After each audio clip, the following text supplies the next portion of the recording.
I wanna know what it is to tell you I like you all the time. Whoa, whoa, whoa. I wanna know how.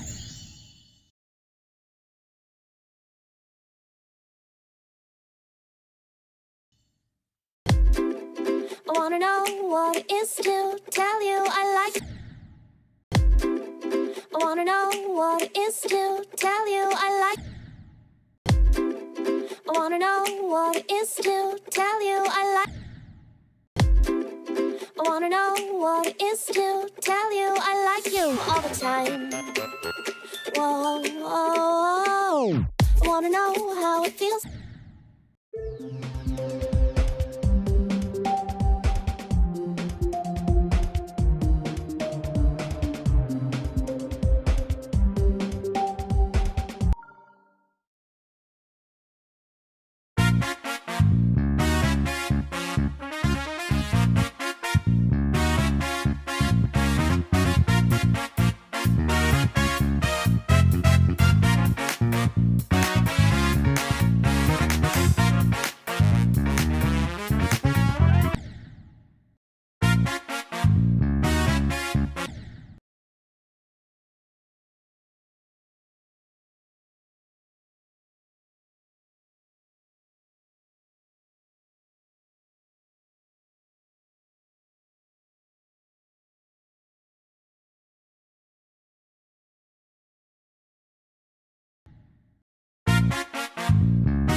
Alright, I'm gonna unmute. Hello, hello. Hello, hello. I am back.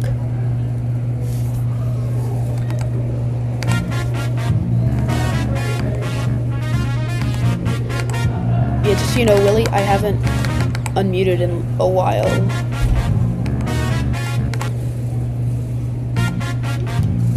Yeah. Wait. Do I have the right one on? Yes, I do. I have a mic, but I'm not at home right now, so... Also, Willie, don't dox me, but, so I don't have my mic, so it doesn't sound as good. But, I mean, the Mac microphones aren't too bad. The 15-inch screen on this Mac is actually carrying, though. I settled for pretty much the best Mac laptop you can buy instead of getting a PC, so I might end up selling this thing when I get a PC or something like that, because, bro, it's not like I have $1 billion, bro.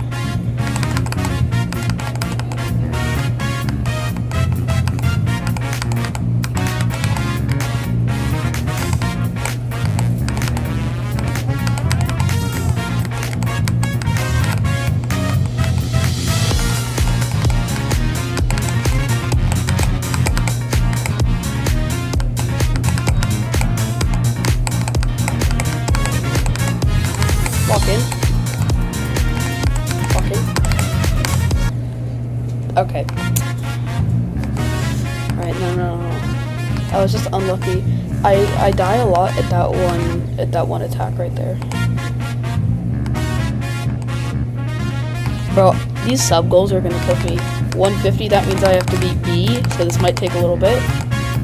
I have time. I'll probably be streaming for another few hours.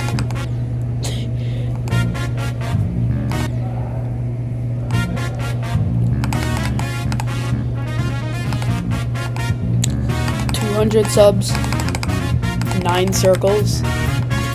I believe it's a hard demon. I think we confirmed that earlier in the day. So that's totally gonna cook me. 250 subs at face reveal. But I know I'm not gonna have to do that because I'm never going to hit that. So I'm never gonna have to face reveal. And then 500 subs, I'll beat Bloodbath. Yo, don't subscribe, bro. I don't want to beat Bloodbath. That's like, I feel like that's kind of just like, if you start going around telling people that you've beaten Bloodbath, it's kind of just like saying, hey guys, I have no life. I've never seen a woman before.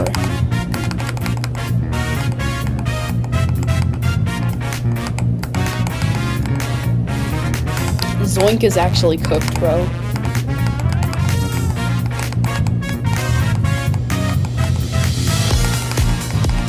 Alright, Willie, I might pick up the phone in a little bit. I don't know. Right now, I'm kind of not in a place where I should.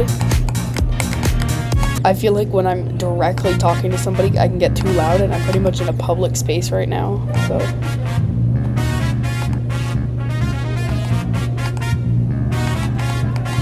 Yo, there is a difference between having... I don't know, let's see. I don't have that many hours. Let's see how many hours I have on the Forge. It's not too... Oh, wow, there's only 40k people on right now. I don't think I have that much.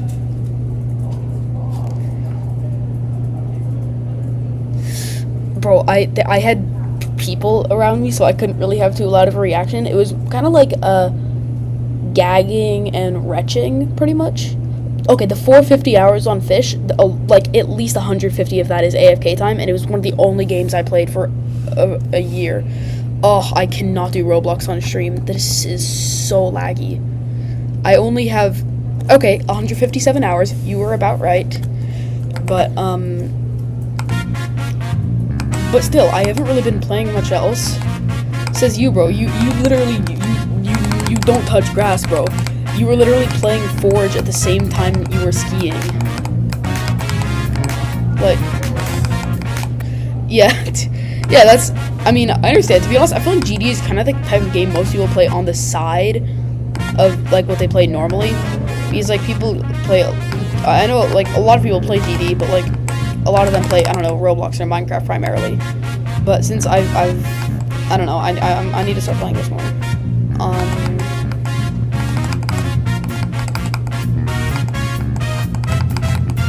I have 16 hours on Geometry Dash, and I downloaded it like 3 or 4 days ago, but it's pretty much been the only game I've been playing.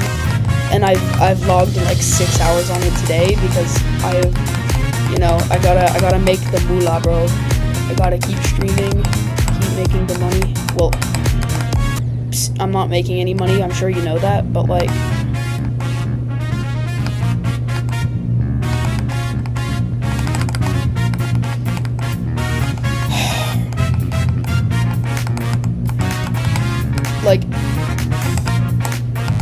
actually, oh wait, I'm gonna do that thing. What was that?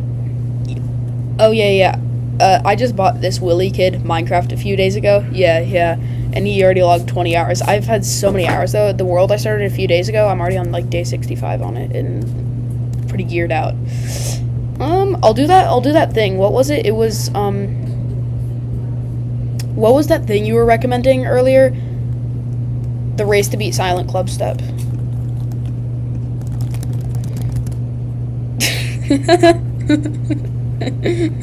See what I said, bro?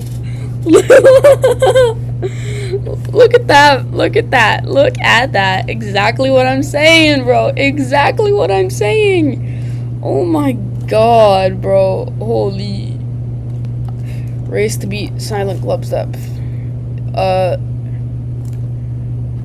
It's this, okay. 35 minutes, whoa. Okay, I'm already liking the editing and stuff. This is pretty cool. Bro, I'm literally developing facial tics because of how long I've been playing Geometry Dash.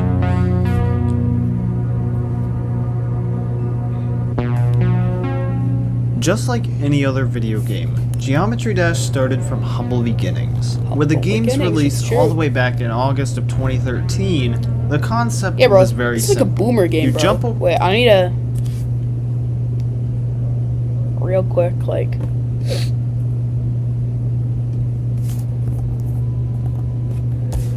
do that. Okay. Yeah, I watch a lot of long videos. I got into the realm of Minecraft ARGs. For spikes and hurdles with the cube, you dodge obstacles with the ship, and you make it to the end of the level without dying. Sounds simple, doesn't it? Well, nowadays it might... Okay, wait, no, the volume's still not high enough for me. There we go. Seem like second nature. Why isn't it... Ah, yes, it's because I have to do it like that. But back then, it wasn't so easy. During the first month of the game's life, there were only 7 official levels. And if you were one of the lucky Jumper wasn't insane. You could either try to beat user-made levels or make your own. But even with over 3,800 levels being released during this time, the difficulty threshold only reached 7 stars. As a matter of fact, GD wouldn't see its first spike in difficulty until 2 whole updates later, when a player by the name of M2 Cole released his new level, Demon Park. Oh yeah, I've heard of that. That was because like they released Demon because of that, because it was so hard. RobTop had to make Demon and called it Demon because of that level. I've watched a few videos on this, and apparently it's because like there's something like like it used to be just Demon. There were no easy Demon, medium Demon. By the way, oh shit, so I shouldn't swear, whatever, mind. Sorry. Only 2 people. Yo, share this with people, bro. If you're bored, like, come on, bro. I need a rake in damn moolah. Level of difficulty that the community had never seen before, but this is the level that inspired the developer RobTop to create a new difficulty. Yeah, see what I said? For the hardest levels in the game. The Demon. Check what's in the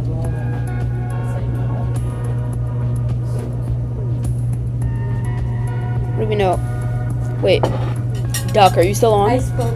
Or wait, Duck, what should I call you? I use so many accounts. Sans, Duck, Vitelli, Blood. Like, what do you want me to call you, Duck? What is he? Are you still on the stream? Whatever. It doesn't matter. I can beat this. This is easy. Duck. Alright. You know, he had an account called Sans Undertale 67, and he joined when I did a Sans fight. Introduction of this new rating, Like, demons on that have account. slowly become the forefront of how people view and play Geometry Dash. And Yep. with the constant launch of new updates, there were more opportunities to make Yeah, the hardest constant, level bro. than ever Yeah, before. okay, you say constant, bro. I remember waiting so long for 2 point whatever it was, like 2.2. Yeah. All right. Wait. How do I? Levels like To the Grave and Extreme Park are prime examples of this. Both levels pushed the limits of what people already thought was impossible. Yeah, exactly. And theories began sparking over how difficult levels could truly get. And this is where we introduce the Bro, level. technically, I mean, if you think about it, there's no limit to how difficult levels can get. I mean, like, can't you just, like, copy Bloodbath and add a few more spikes, and then it's more difficult? Or what's the hardest level? Thinking Space 2 or whatever? Just add a few more spikes, make the game, make it a little bit longer and harder. That's what she said. Sorry, but... and then that would be the hardest level. Like, it's not that hard. Heaven and Hell. Released by Roadbos, this level's difficulty at the time was unfathomable. No other Really? level came Unfathomable. even close to the demanding and punishing gameplay. This of doesn't look Heaven too and Hell. hard. And this would be the very Oh, it level looks that ugly. would Oh. kickstart an Oh, never endless mind. trend That of does look testing kinda the hard. limits of the human Yo, body. that is... This Look is the at that, beginning bro. Of the impossible levels. Holy. What is that? That you auto-clicker? Bro. Literally auto-clicker, bro. Nah, the guy's not even doing the level himself this time. He's literally just taking footage from other people. After the release of Heaven and Hell, Yeah, it doesn't look that numerous hard. creators Easy. came out of the woodworks and sought an opportunity to not only get their name out there, but to break the skill ceiling. Bro, of this the game. this GD Miracle guy just have Not only default get their avatar. name Like, out that's there, so lame. But to break the skill ceiling within the game. A perfect example of this was the Korean creator Sono924. Bro, this is like an Hell extreme demon, series. bro. Not only did this send waves throughout the community, but this had dethroned all other hardest demons by a long shot. But let's fast forward another 3 months to update 1.6. 1.6? When a creator by the name of Play110. What's impossible? What's impossible? Released a How level that would 696, begin haha. another colossal trend within the impossible level scene. The level was Silent Club. Silent. Oh yeah. So isn't Silent Club Step just like harder Club Step, right? I've heard people say it's like the third or like second hardest ever level in Geometry Dash. Wait, let me try it real quick. Let's beat it.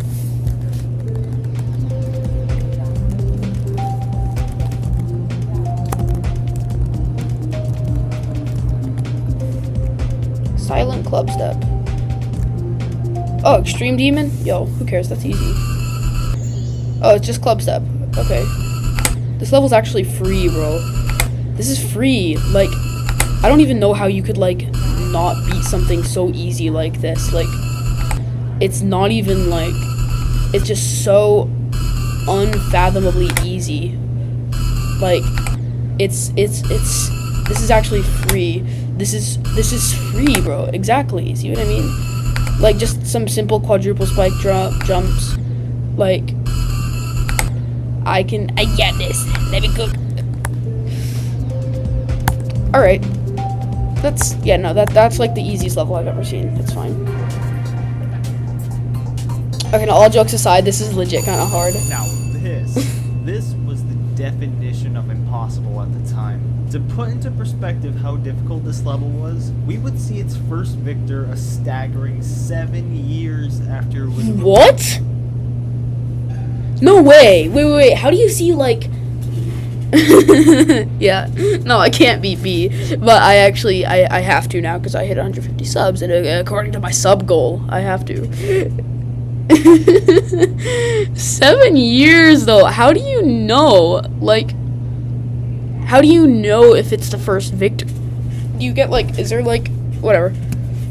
It was without a doubt one of the hardest things the community had seen up to this point. Yo, I'm joking. I'm joking. Massive uptick in impossible levels using the word silent in their titles. From silent What? circles to silent processing to to Silent Dictros. You couldn't go a week Dictros? without hearing a That's a level nice name. called Silent Hell Rebirth being released. But we're forgetting about one specific silent level. The 14-year-old This humor level is carrying. transformed the idea of impossible levels, and over time became one of the most easily recognizable levels in Geometry Dash history. The level in question, it's none other.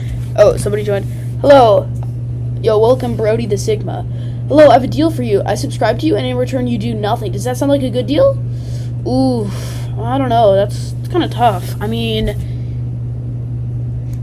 yeah, I think I'm gonna take it. I think I'm kind of winning there a little bit, maybe. But yeah, you missed the. I'm gonna be streaming Geometry Dash a lot, I guess.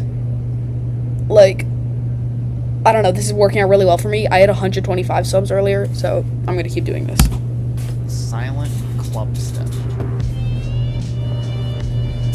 I'm gonna put a hoodie on with headphones. Wish me luck. I might die, but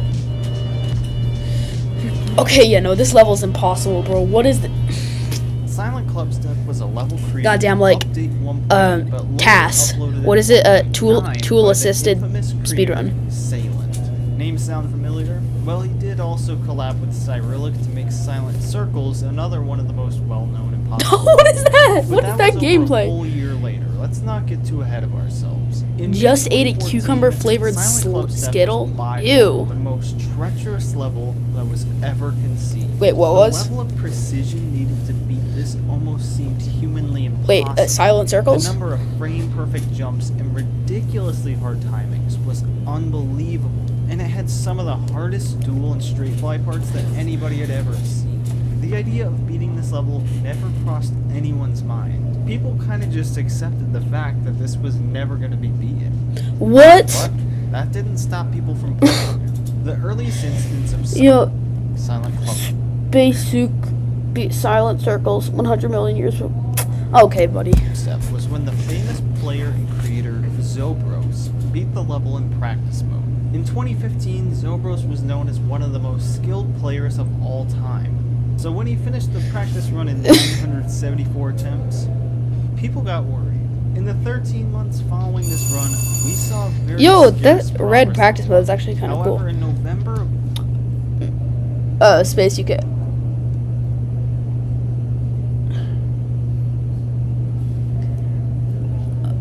Let's search it up. Let's search it up. The ADHD is taking over. Space UK. The first thing is Space UK exposed. Okay. Some of the more recent records. Advantage for hacking is click delay, the time between when the game registers an input and when we hear an audible click sound. I'm going to play some parts from 3 of Space UK's videos, and I will point out click delays for various relevant inputs. The hallucination. Oh yeah, I see that. Yeah.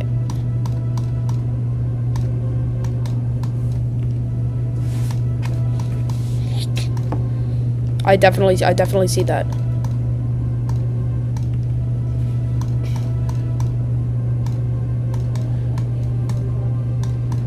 You hear that delay, right? I don't know, unless there's even more stream delay, but like the delay is so clear. Yeah, I heard it.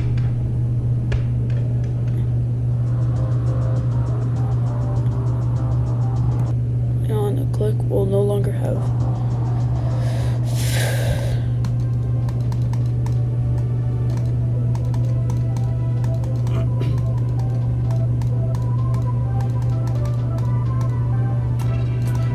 Might as well just make the clicking sound silent. Like, trying to make it seem real will make it seem less real. Some variance is to be expected. This is far too varied to be a coincidence. Last Hope by Alright, I'll do that real quick and then I'll go back to exposing, or not exposing, a Silent Club Step video. Jacko33. Is it this? Nah. This is an auto level, yeah? More like an impossible level.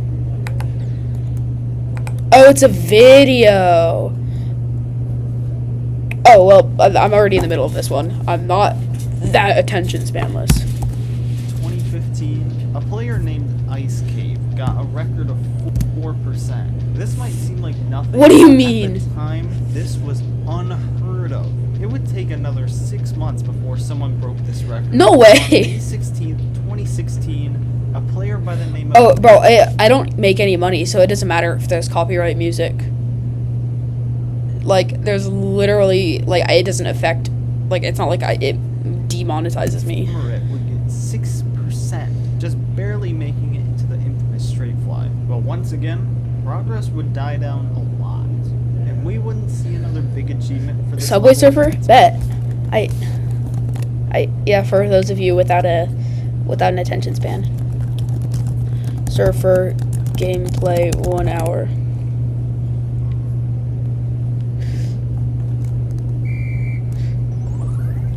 Okay, let me add this to OBS.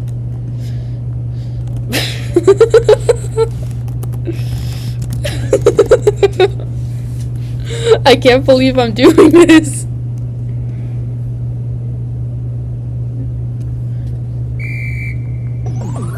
No way. Oh! How do I mute it? How do I mute it? How do I mute it? Is there a way to mute this? Subway Surfers. Interact. Okay, there we go. Full screen. I feel dirty doing this, bro. This is dirty, bro. This is dirty. Make it split screen. Split screen. Okay, wait, let me.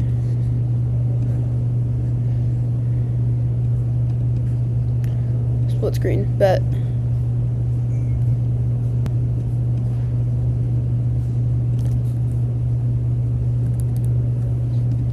All right. Is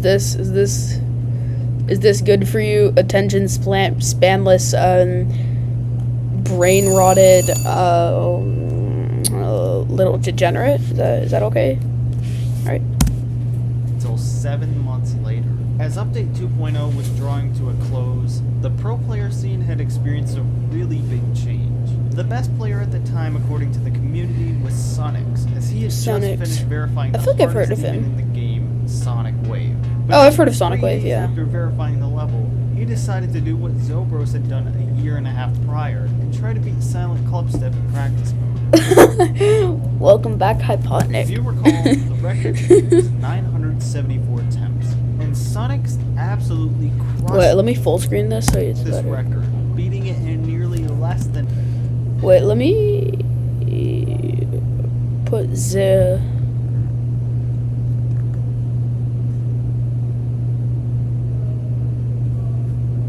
No, wait. Alright, there we go. half the attempts it took Zobros. 495 attempts. That was the new record to beat, and it Okay. would stay this way for a long time. Is that not how I say it? Hypotnik? That's kind of what your name is. How do I say it? Beat and I think built Sonic Wave. Oh, I feel like I would have said it if you built it too. Hypotnik. Yo, chill, wait. How do I say it? Oh, hypnotic. Oh, sorry, I misread it. Hypnotic. Hypotnik. Yeah, I'm sorry. No. You're actually watching the Subway Surfers.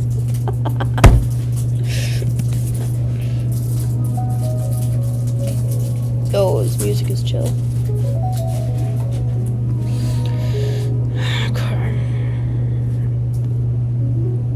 With the release of updates 2.1 and 2.11, this level sat in a dormant state for over a year.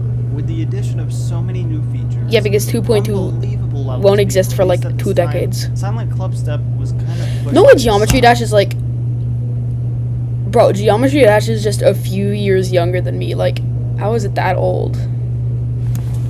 But on June 10th, 2018, Silent Clubstep was awoken from its slumber. Yo, this is kind of epic. I think it. It's lagging a little bit. An unknown player by the name of Error got a new world record. 7%. For the first time, someone actually made Yeah, a let's decent no, amount no, of straight flush. nah. And Free for the- speech, bro. It's free country. Well, I don't know what country you're in, but I'm assuming it's a free country. I doubt you're watching from. Okay, actually, I don't want to be controversial, so I'm not going to say any country which I don't think has free speech. So, The rest of 2018, Air would be the only player to make any more significant progress. 3 months after getting 7%, Bro, Silent Club stuff is Air actually would get a easy, run of like- 33 to 51 on September 14th. Holy crap. That was pretty good. This was the first instance of somebody completing the mini ball in the UFO maze. This is considered one of the easiest parts of the level nowadays, but back then, it wasn't thought of like that. Then a week later, he would set a new practice mode record with 483 attempts, just barely beating out Sonic's record by 12 attempts. okay, let me do a poll in chat. I'm gonna do a poll. Should we keep Subway Surfers or not? I don't know. Okay, wait, where do I?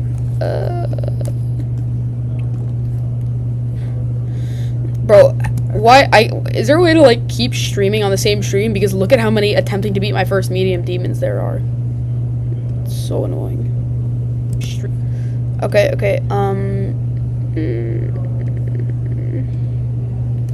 Start a poll. Question. Keep Subway Surfer. Okay, no audio. No matter what, there's no audio. Yes, no.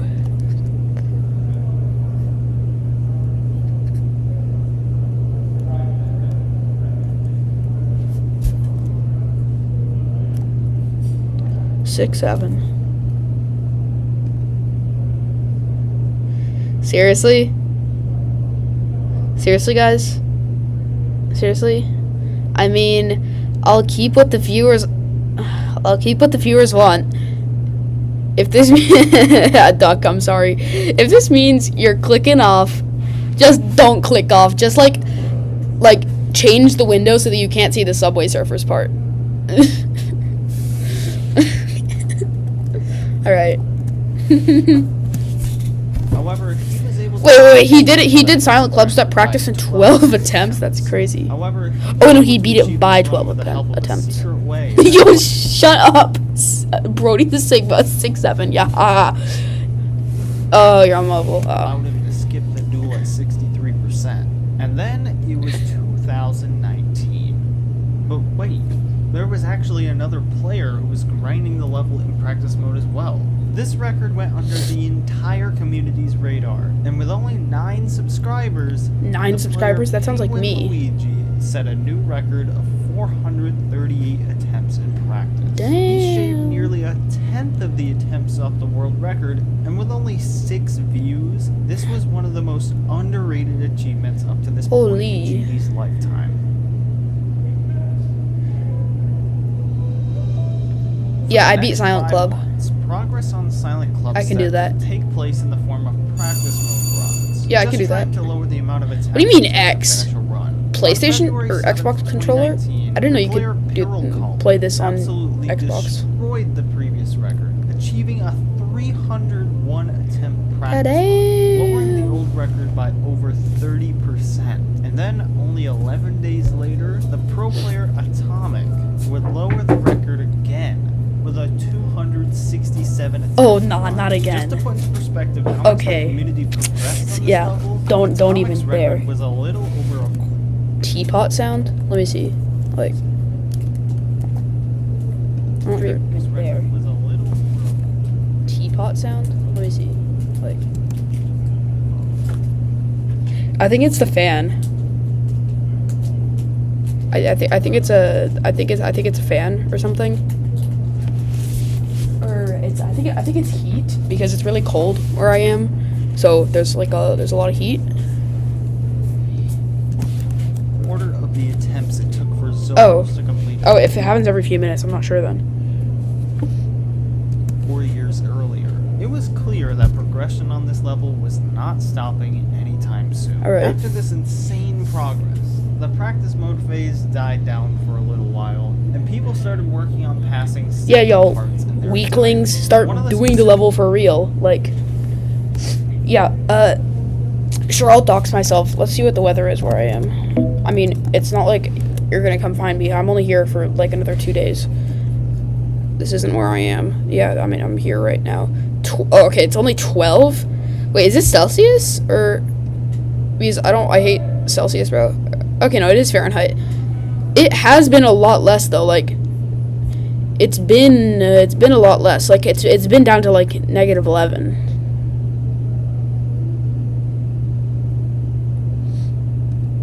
Yeah, bro, there's snow all over here. Yeah, I'm in Montreal right now. I'm not Canadian, though. Specific parts that players were trying to beat was the Mini Cube at 71%. But Okay. it was so widely known for its spine Yo, this chilling video difficulty is and the peak. near frame perfect timings that it was dubbed the 8 jumps of hell. 8 Within jumps the of- race that's- to beat that's Silent catchy. Club Step, there was also another race in progress. The race to beat the 8 jumps of hell. There were 2 main contenders that were racing to beat this challenge first. W Ice Canada, Speed indeed. and Septagon. Both of these players had immense progress, and it seemed that at any Yeah, I moment, know you're. either Because one of like them at this could point, I'm give still up watching the the video. And it's attempt. been like a minute since you like. It's been a minute at this point since you said W Canada at the time that you're seeing this. No, I'm not in New York. I just have New York on there because I was there and I had it. But no, I'm in Montreal right now, doxing myself.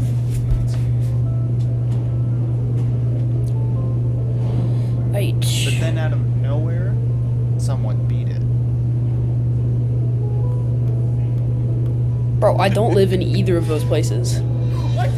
Wait, someone beat what? Beat Silent Club Step? Wait, no.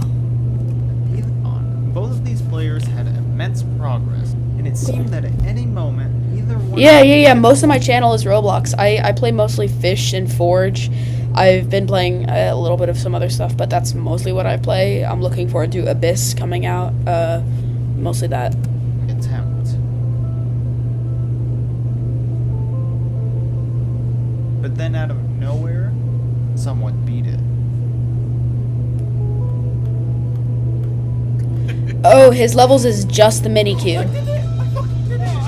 Oh, yo, sorry about that. If you're a little child and are getting triggered by like the swearing, just I don't know. I guess there's swearing in this video, so don't watch. Whatever, it doesn't matter. Y'all are big boys. Or girls, or whatever's. You might be wondering, between the two of them, who was the winner of the race? Well, it was actually neither of them. This mysterious person. Oh, you're 8? Oh. Yeah, no. I didn't want to mistitle or say the wrong title or something. Like, yeah, but like, no, wait, seriously, you're 8? I didn't assume your gender. I don't know what FE2 is. Oh yeah, I guess so. What is FE2?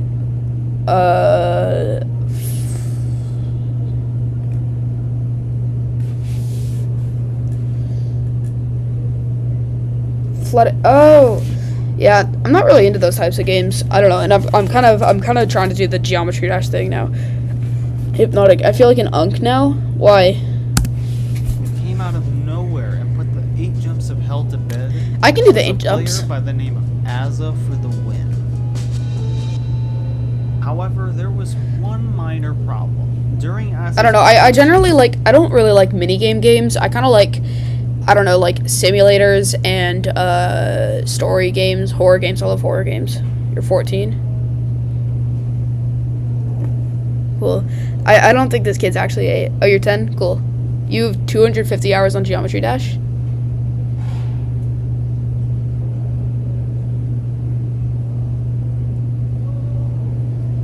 Okay, yeah. I guess maybe I should. Do you want me to censor or something? Like. Okay, cool. Yeah, when I was that age, bro, I like school was like so easy. crazy. Oh yeah, I think I was thinking of something else. Yeah, it's like Build but for planes. I feel like back in that day, like when I was in like 4th grade. Yeah, I could assume so with like, you know, that name, Brody the Sigma. W name Brody. But but what was I gonna say? Yeah, no, when you're in 4th grade or whatever grade it is, that age, I have no idea. It's like, yeah, it is Spampton. Yeah, that's my Roblox avatar. Yeah, cool for noticing. No, he's talking to me. I'm Spampton.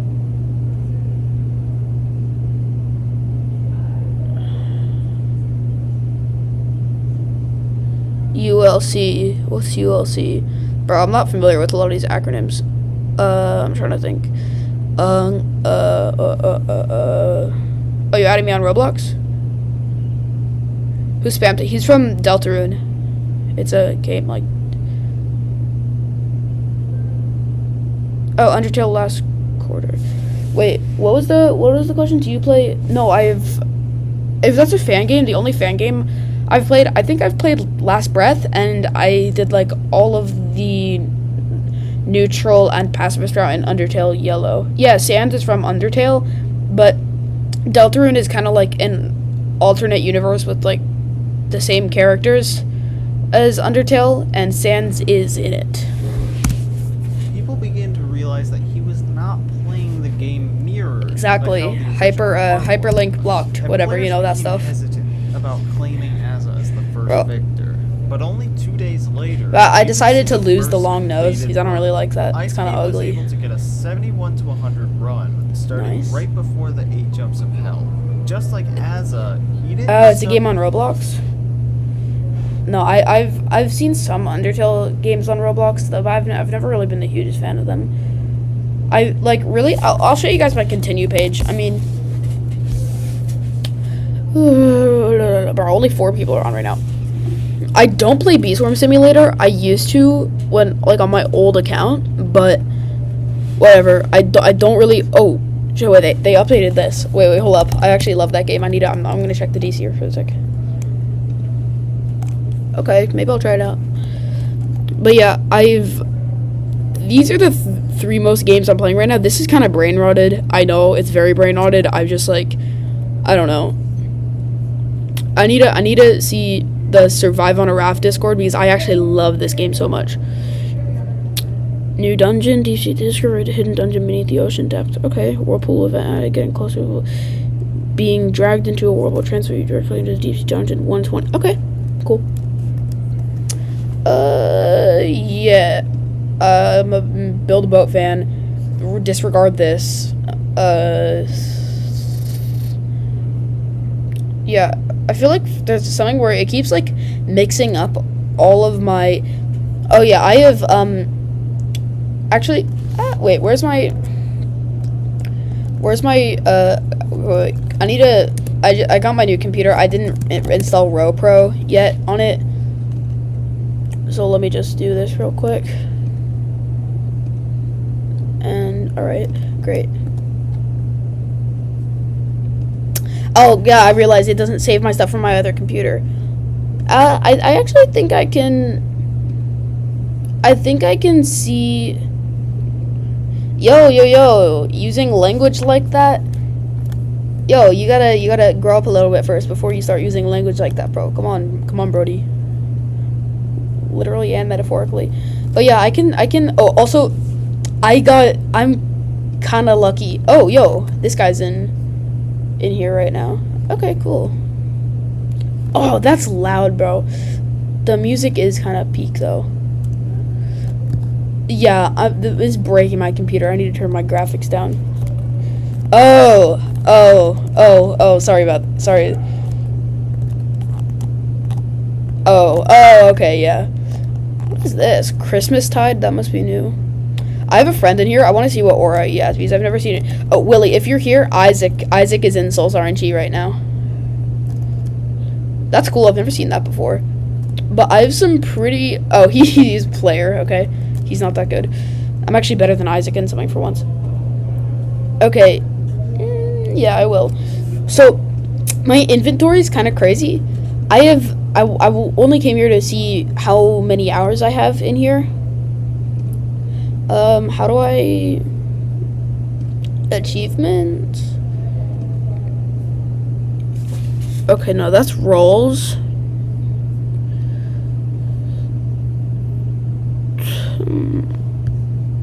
Where is it?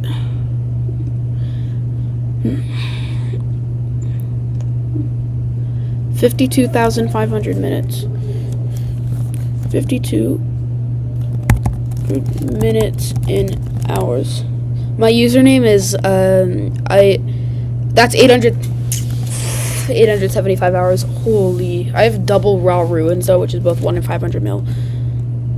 My user is Elugakaha. I'll show it to you in a sec. My old account was Leo Karasovia, but I got permabanned, so you know, we don't talk about that. Elugakaha. Alright.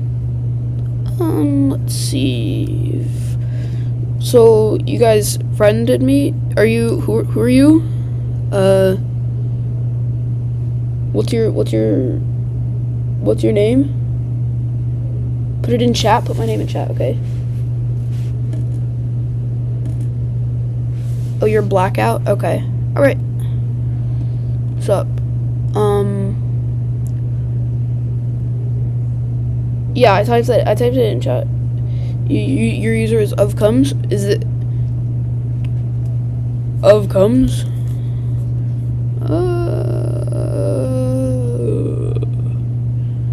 I have no idea who this guy is. Wait, what are you, Blackout? Yeah, bro, I have too many friends. Ofcomes. Alright, I'm gonna nickname you as Duck from Stream, so that I remember who you are. Duck from Stream. Okay. Name cannot be saved. Try another name. Duck from my stream. Duck. That works. Yo, is this Morse code? What does this say?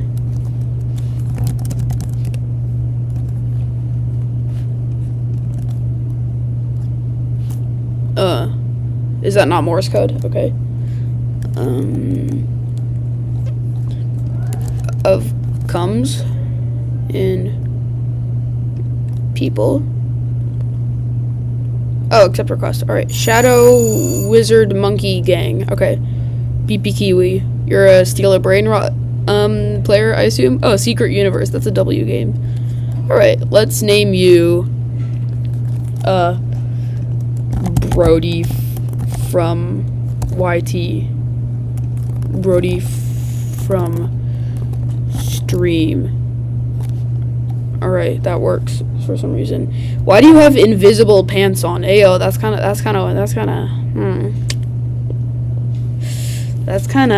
it's kinda sus. Put it in ChatGPT. Okay. That's not my name. Okay.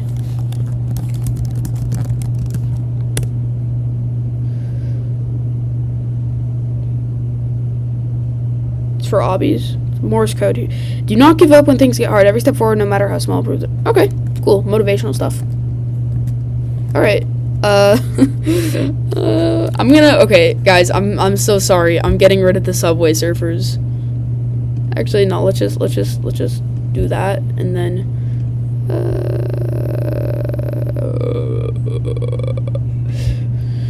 okay, bro, how do I put this back to the normal size? Okay, that's good. Bro, that's literally not my name. Like, that's not my name. I don't know why it says that. I don't know when I said something about that name, but that's literally not my name. My name's Leo, bro. That is not my name. Like, okay, so no, that's not my name, bro. Yo. Yeah, Leo, that's my name, bro. It's like my YouTube channel.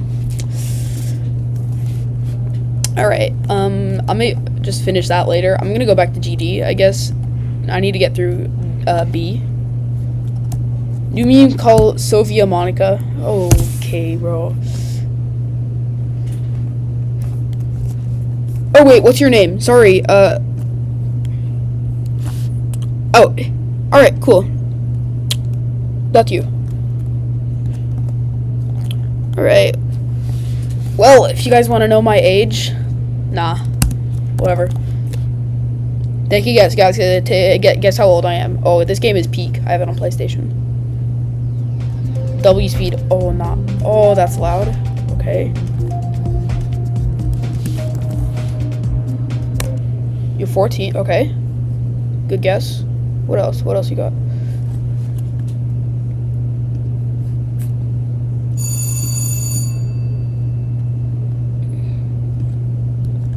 Close enough.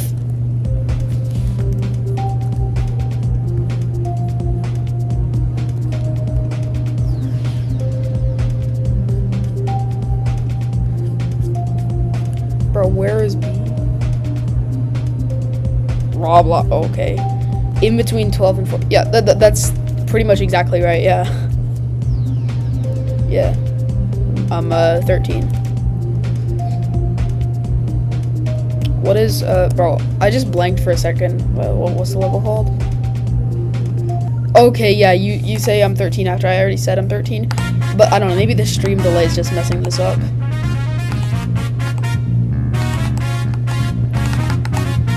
I'm a grown man. I pay taxes. I pay the rent. Well, actually, technically I don't pay the rent because I live in a cardboard box. But, you know, that's how life goes sometimes. Bro, like they allow me to live by myself. They allow me to pay taxes. They allow me to buy a gun, you know, because it's America. But yeah, I'm still not allowed to drink a beer. Come on, man. Come on, America. Get your act together. Nah, guys, I'm joking. But I do live in a cardboard box. I'm not joking about that part. And I was hiding the truth from you. I'm actually running the Mac. I'm running Mac OS off of a potato. Well, more like 300 potatoes because that's all I could afford with my cardboard box budget. Cardboard box tour when? Bro, yo, stop saying Monica because that is not my name. Oh yeah, no, that would actually be peak. Yeah. Let's see. Wait, let me turn this. I'm gonna turn my display capture off for a second. I'm gonna do something cool.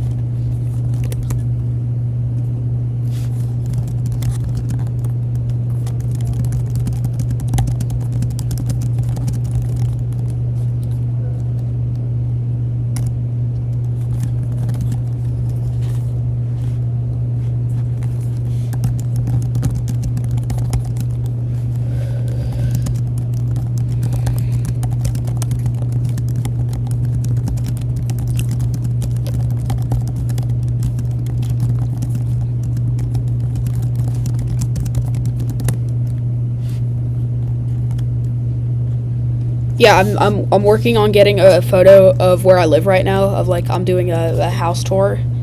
I got the new SpongeBob SpongeBob Olipop. Oh, Olipops are actually peak.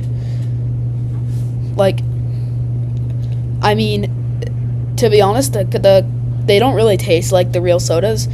I think the only one is like that actually tastes like the real things are like the grape one, the orange one, and the root beer one kind of tastes like exactly like root beer. I haven't tried the SpongeBob one though. Well, yeah, Poppy is good. It's just the thing is, Olipop is kind of just like it's healthier. I mean, like there's normal sugar substitutes in it that you know don't cause cancer and stuff. Olipop are definitely better for you. There's like no downsides to them pretty much. All the sugar, there's like 3 grams in a can, and it's just like natural stuff. It's pretty nice. I think it's like it's supposed to be the SpongeBob one. I think it's supposed to be like pineapple, right? Probably.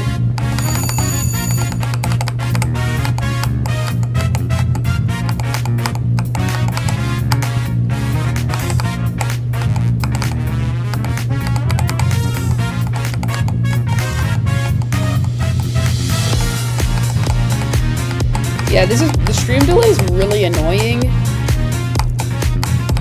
Because, like, probably after the thought's already out of your head, I'm replying to your comment. Oh?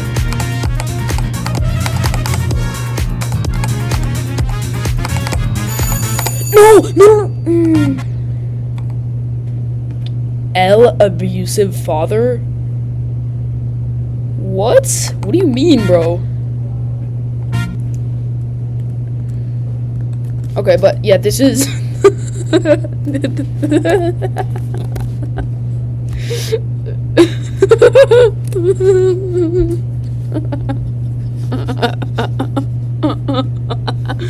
this is where I live. This no, it's not ChatGPT. It's no, this is no. I just like I didn't use AI. Like, what are you talking about? There's no AI on my screen. Like, there is actually no AI here. Like, what are you talking about? There's no AI in my history, as you can see, bro. But like, this is where I live.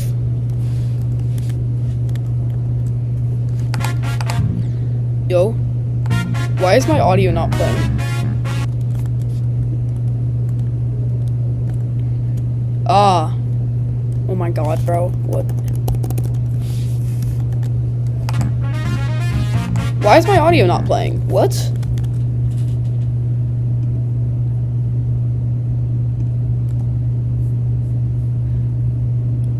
Ah, wait, I think my headphones disconnected. Yeah. Alright, guys, I'm reconnecting my headphones right now. Bro, connect faster. These things are booty cheeks, bro. Also, if any of you guys play... Oh, Mac Black Hole. Do you not... Oh, wait. Where did you see that? What? My headphones are broken, bro. What? Wait. You said what the hell is Mac Black Hole? Where did you see Mac Black Hole? Oh, you saw that in my audio devices. Like... Ow. Lippity lip. Ouch. Oh, God, the thing just hit into my head, bro. But, Black Hole is a software so you can use headphone output and, like, output so I can record my computer audio at once, because generally Mac doesn't come with that because it's bad. Oh, okay, no. I need to fix the, PD streaming. And there.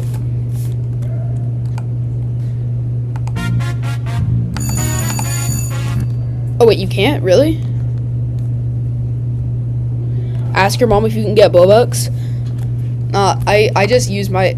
I have my own money. I just use my parents' credit card and just, like, be like, yeah, hey, guys, deduct money from me. I don't buy rope. Do a please donate stream. Yo, I should. Yo, well, you guys... Oh, wait, actually... Bet if you guys are willing to donate me, I mean, sure, let's do that.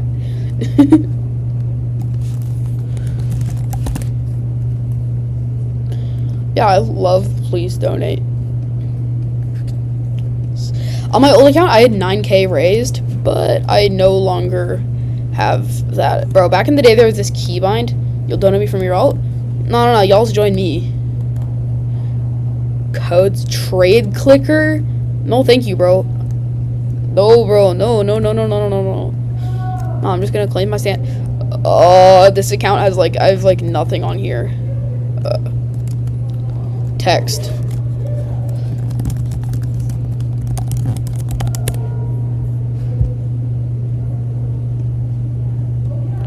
I can't advertise that I'm streaming.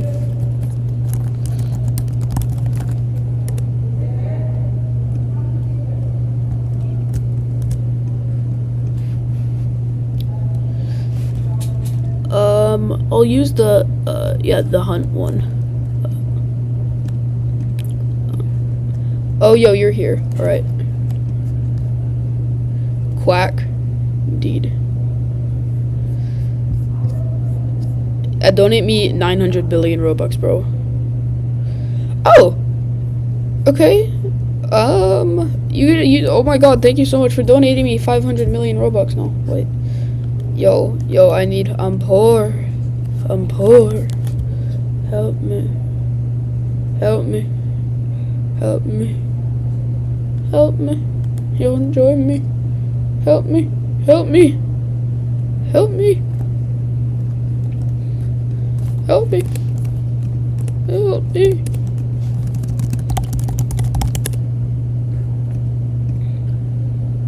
Help me.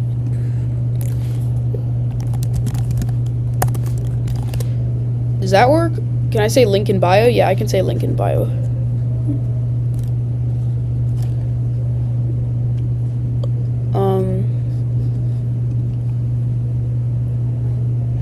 Stroke color. No. Let's keep purple. I like that duck guy. For real?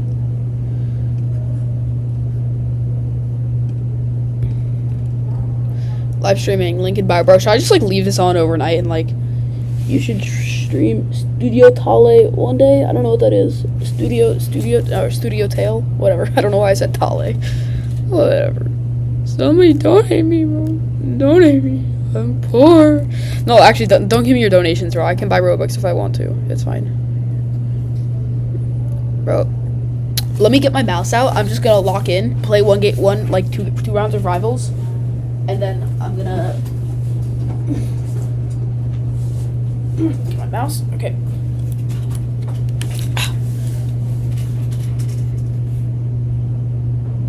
On my channel, there's like an old video of somebody donating me like 2K Robux. It is pretty cool.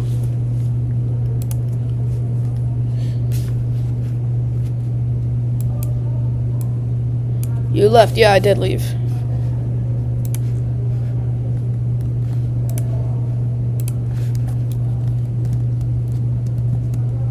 No, I don't want to join you, bro. I'm gonna go back to streaming GD. If any of you want to versus me in Rivals, then sure.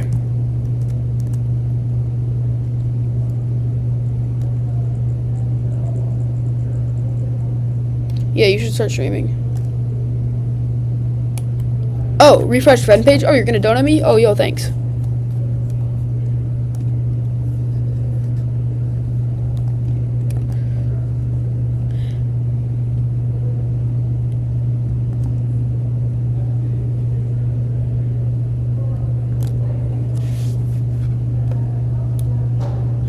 Is this you, Sunny Smile? Oh, yo, you, yes. Yo. Yeah, I don't really play this anymore though. Oh, but you're on mobile, so you have auto shoot. No, let me go default loadout. I'll go default loadout. I'll go easy.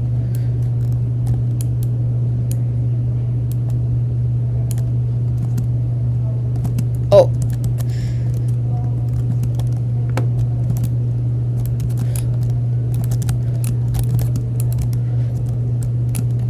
Oh, yo.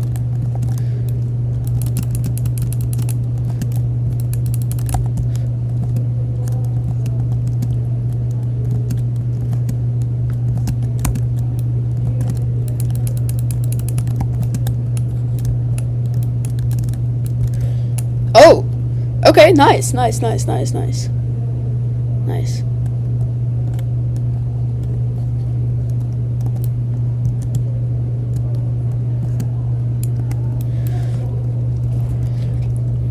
Oh, you be freeze fraying me? My aim is so bad, but oh yeah, you gonna play that day? You gonna play that day? Okay. I haven't played in so long. I'm kind of like a knife player though. So let me just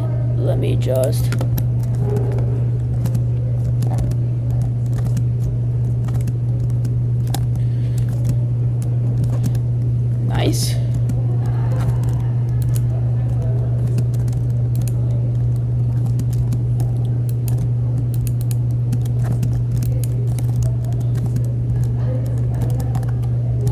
Okay.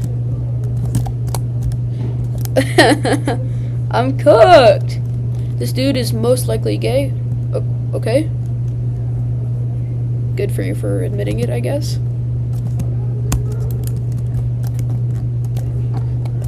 Oh my, dude.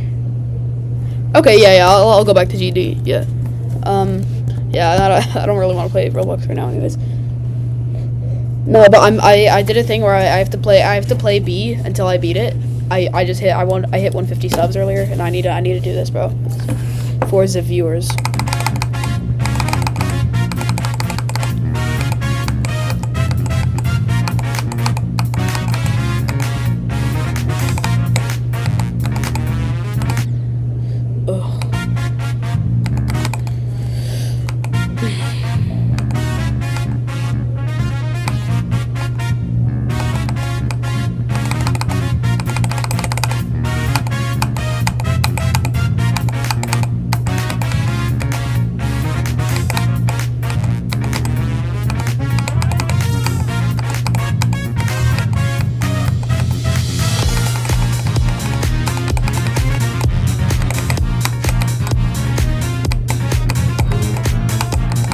Okay, got past that hard part.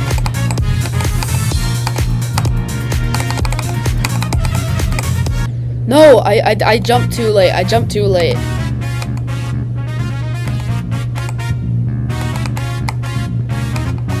Okay, that was just lazy. Y'all, share this, subscribe. You guys need to, anybody who's new here, subscribe.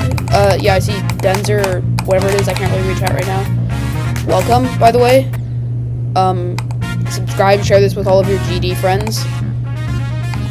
I've already gotten 25 subscribers today, which is actually crazy for me. That's with zero comparison the most I've ever gotten in one day, let alone a few hours. Like, I'm really happy with you guys. Thank you so much. But, like, seriously, I need more, bro. Don't you want me to have to beat 9 circles at 200 subs? I did a post on my channel. You can see all the sub goals there.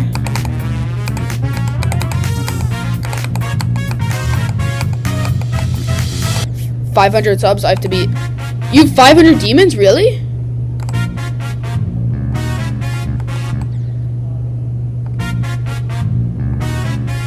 It is? I didn't know GD was trending right now.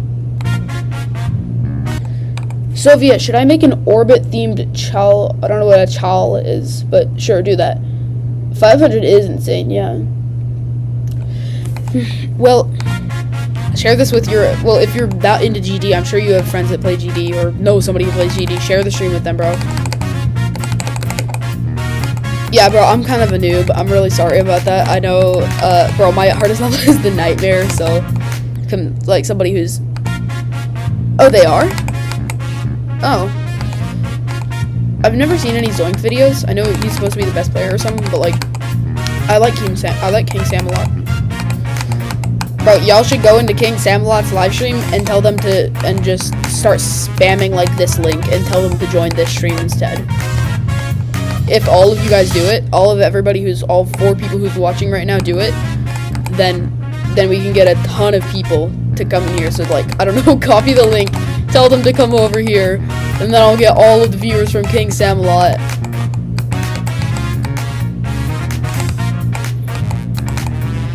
But yeah, seeing somebody, I'm sure it's probably dull for you, who's being 500 demons, watching somebody play B, but, like, especially on low detail mode, because the CPU usage on my Mac M4 is kind of bad, like, for using OBS and this. My eyes are tweaking, bro. Like, I've been playing GD for too long. Dun, dun, dun. Okay, wait. Let's check Steam to see how many hours I have. Oh my God! I started the day with 11 hours. Oh. Okay, yeah. But, like, tell them to go to my stream. Whatever, I don't know, I'm joking. But, like, I started the day with, like, 11 hours on this game. That is not okay, bro. I'm gonna lean back, kind of just chill in my chair. This chair's kind of uncomfortable. I'm not gonna reach out for a few minutes. I'm just gonna spend a few minutes walking in.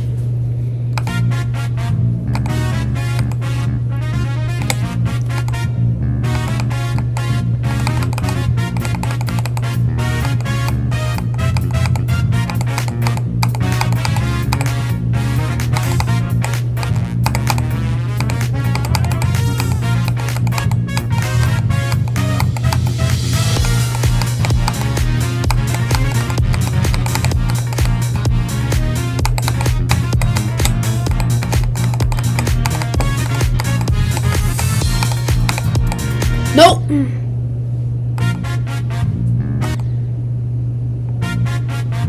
A 1,000 plus? And you're 9? Don't you have school? Seriously? Yo, focus on your schoolwork.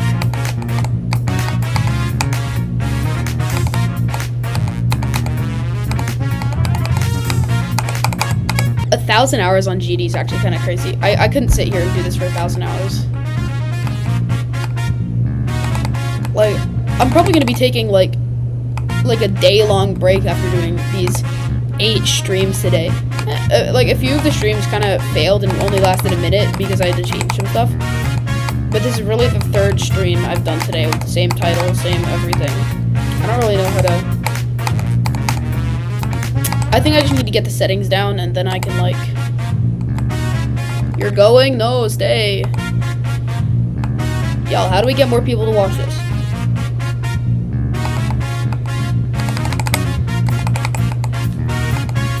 Dun, dun, dun. Okay, tidal wave time. Sure, let's just take a little break, dude. Tidal wave. I'm not gonna stay until I get 60%, but I will just beat it. 13,000 hours. You have 1.3 million hours on Trade Clicker. Okay. Oh, you're back.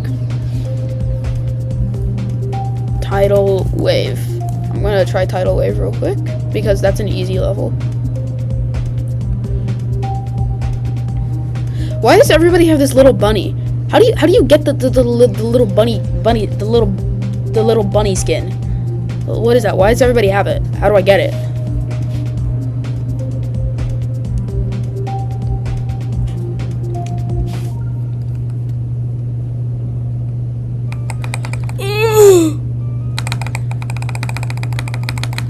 How do I do this? Oh, how do I do this?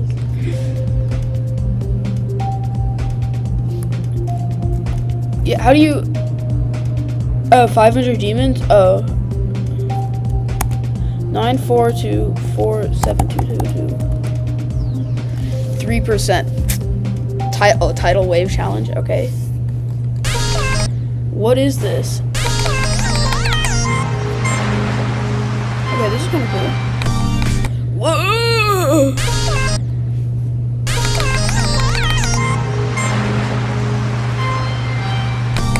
Why do you guys want me to do tidal wave, bro? What is this?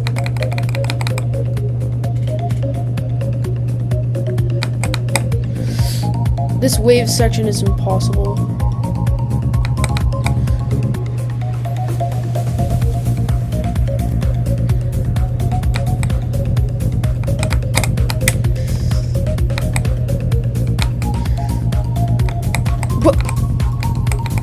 Nah. Let's just filter by medium demon and try out some other levels. Nintendo, sure. Let's play Nintendo. It's gonna be too hard. I'll do X Dance some point. I don't know. What is... okay. It's like Mario. That's cool. That's actually really cool. Yo. Oh, okay. What? That was only 1%? What do you mean?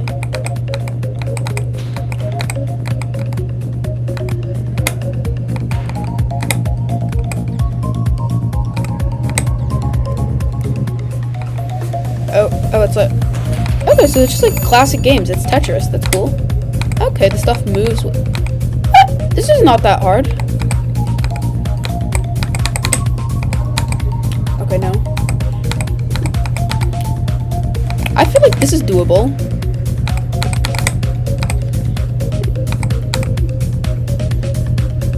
Okay, the curvies are weird. It is XL though, and I don't want to spend 500 hours on the level, bro. Okay, there's arrows. Show me where to go. What?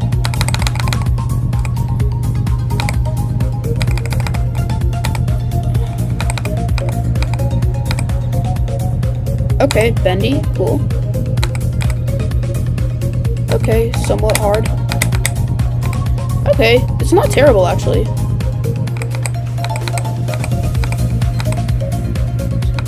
wider.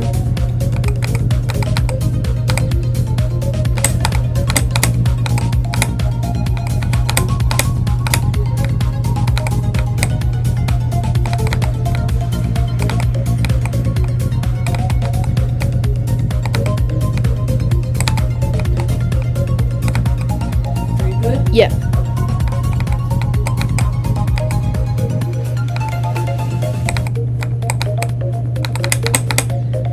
Oh, nah.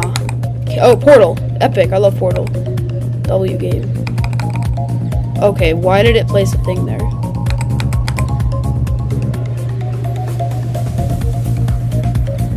Wait, what do you mean? Wait, who is 4-1 watch? Sorry, I'm not really reading chat right now. What? Oh, that's a UFO portal. This is actually a really cool level. It's like a bunch of classic video games. Okay, no, I went too high there.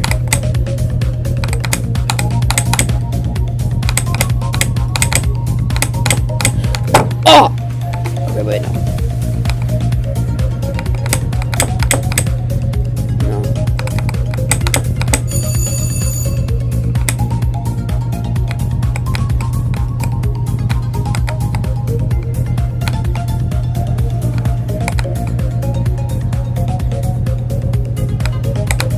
If Waflex is a game, I don't know what that is.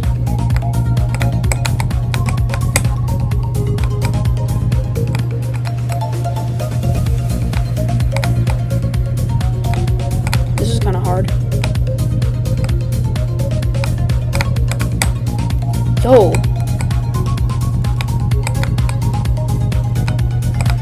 Yo. 5 people watching. Epic. Whoever's new here, say hi.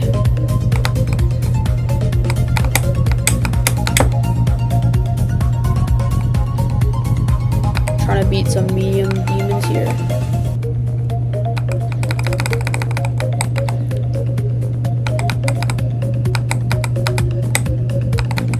Okay, then we go back in the ship there.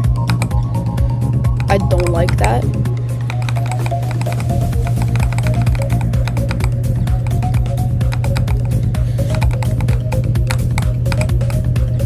No, bro, I need these checkpoints to come up more often.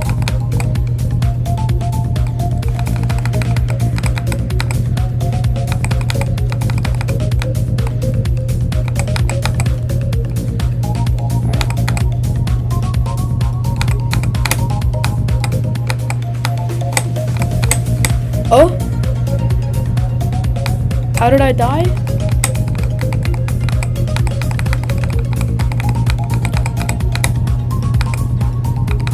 What?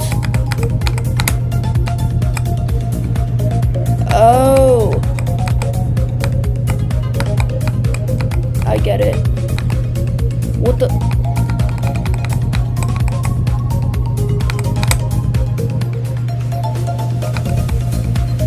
Oh, that's an orb right there, okay. That's actually so cool. Tron, yeah.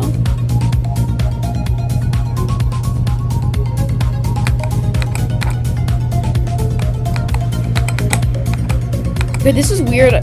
Those gray blocks are throwing me off, dude. Okay. Yeah, I got this. I'll do this first try.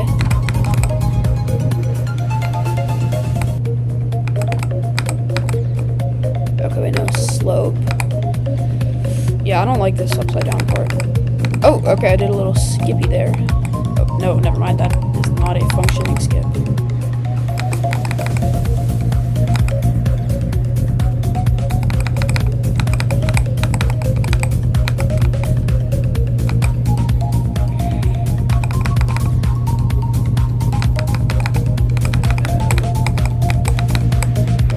Oh, mini wave there.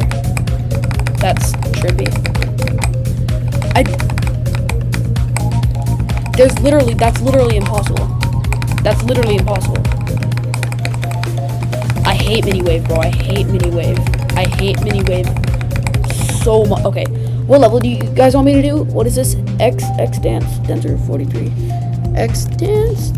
Denzer 43. I don't see anything.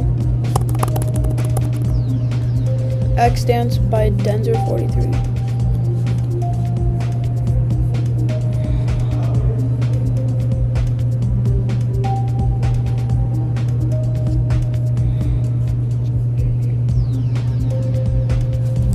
Those are 32, okay.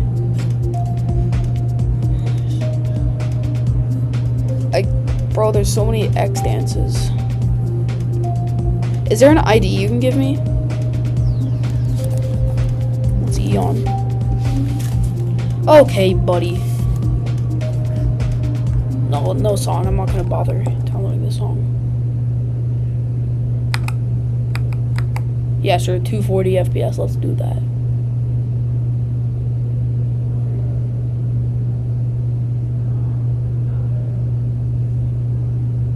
Welcome.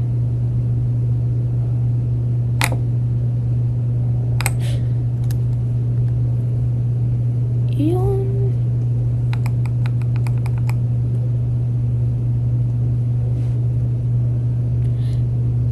Oh, so that's why I didn't even get 1%. I bet. Let's do it.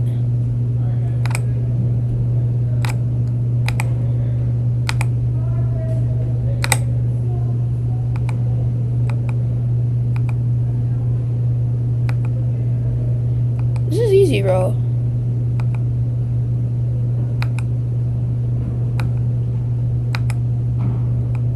Let's do this. Oh, okay. See, it's getting a little bit harder.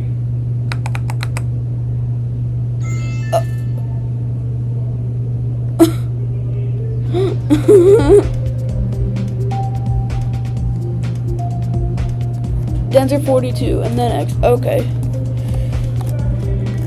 Denzer 42. Oh, yo, no, you weren't lying about the 500 demons. God damn, bro. Yo. Got some cool stuff here, Yellow. I'll follow you. Cool.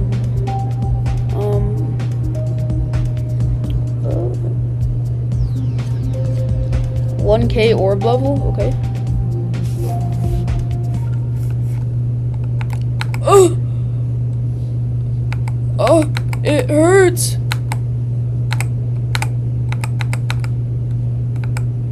It hurts. Oh.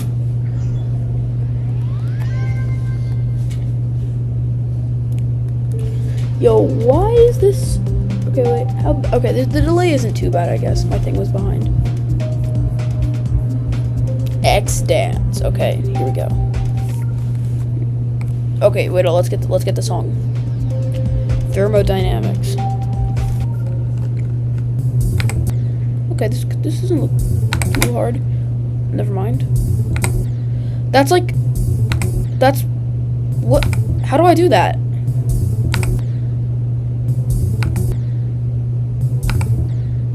What? How do I?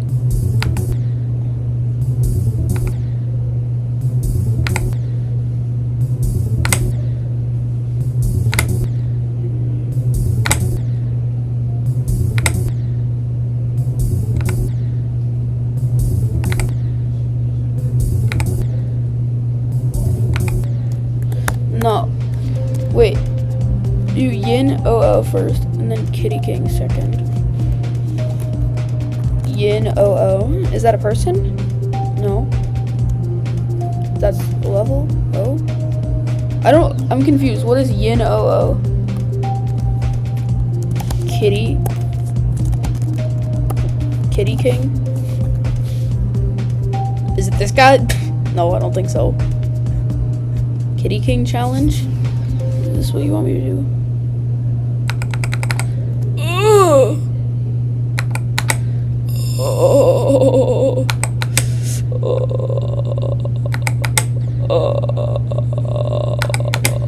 Okay, whatever. Yeah, streaming is kind of annoying. Oh wait, I'll do the daily level. I haven't done that yet. Oh, easy. It's a hard. That's easy. Bro, I feel like, why is this not called medium? Why is the yellow called hard? Oh, okay. This is demon difficulty, bro. This is actually a demon.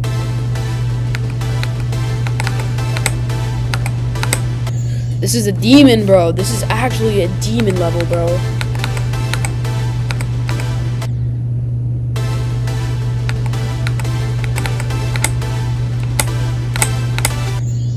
Do I not click that orb?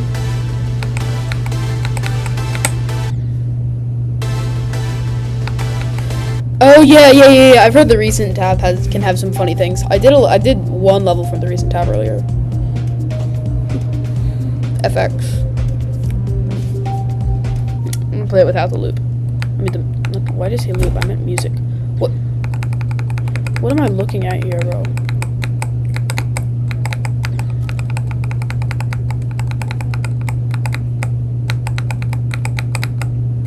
Okay. Do femboy circles? What is... Yes, hypnotic. What is it? You'll be banned from YT? Okay, fine, I won't. Unless you really want me to. I mean, if you're 9, you can handle it. I mean, I'm sure it's fine.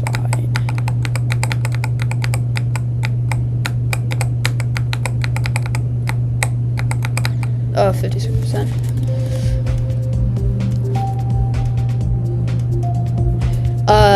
Nah, bro, don't do it. I don't want people to leave my stream. You can't do it.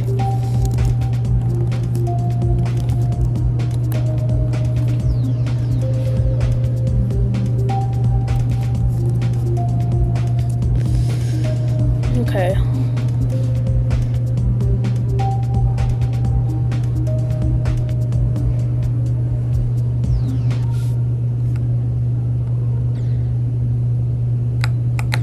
This isn't too bad, is it?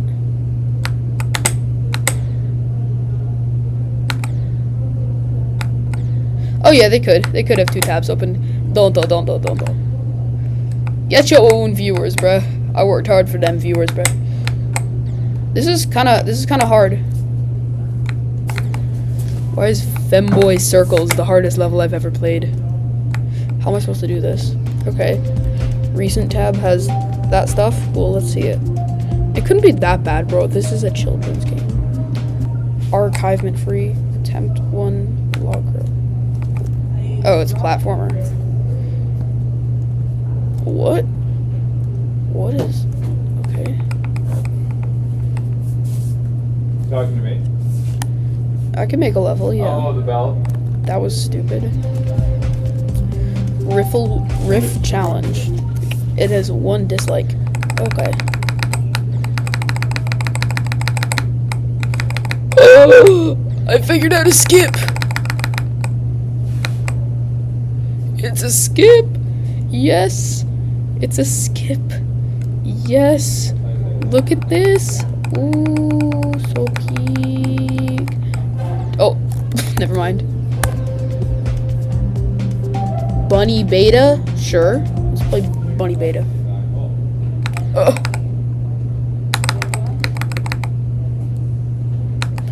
Yeah, I'll make a level for you guys. Don't worry, bro. Okay. I've never made a level on here. I'm kind of trying to keep stressing. I don't know. Streaming is weird, bro. Okay, create. Yeah. Subscribe to. Can I not type in the @ symbol? Oh, I can't. Okay. Alright, this works. Song? How do I change a song? Do I do it in the, okay. 20% battery left. Okay, where do I start? I have no idea what I'm doing. All I know is that there's a start position and you do that with that. Can you guys tell me what these triggers do? Oh, level setting. Okay.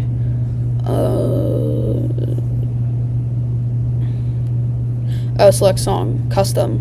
Select custom song. Enter song ID. What is the song ID from? Where do I, like, what do the song IDs come from?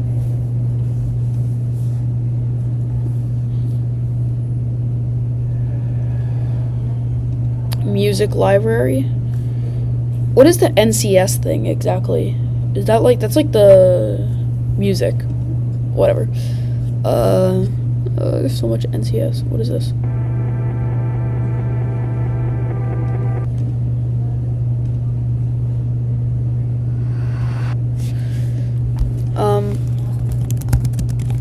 Did they have this? That would be so... If they had this... Oh. Okay, there we go. Let's use that. That's like the best.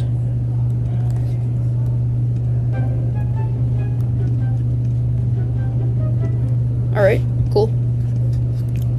We have the start push here. So are these colors like, is the color trigger for like the background or something?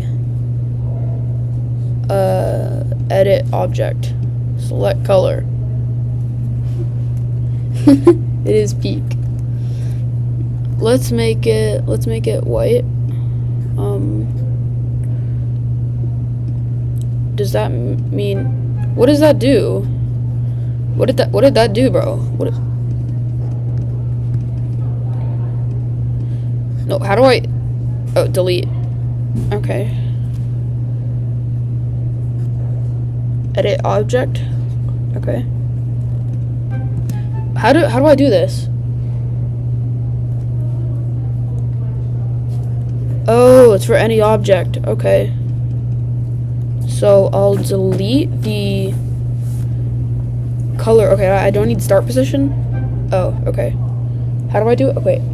Build, and you do not need start point, but GD. Color ID GD. Do I do that in settings? Oh, okay. What speed is this? BG. For now, let's just use white. Let's use black.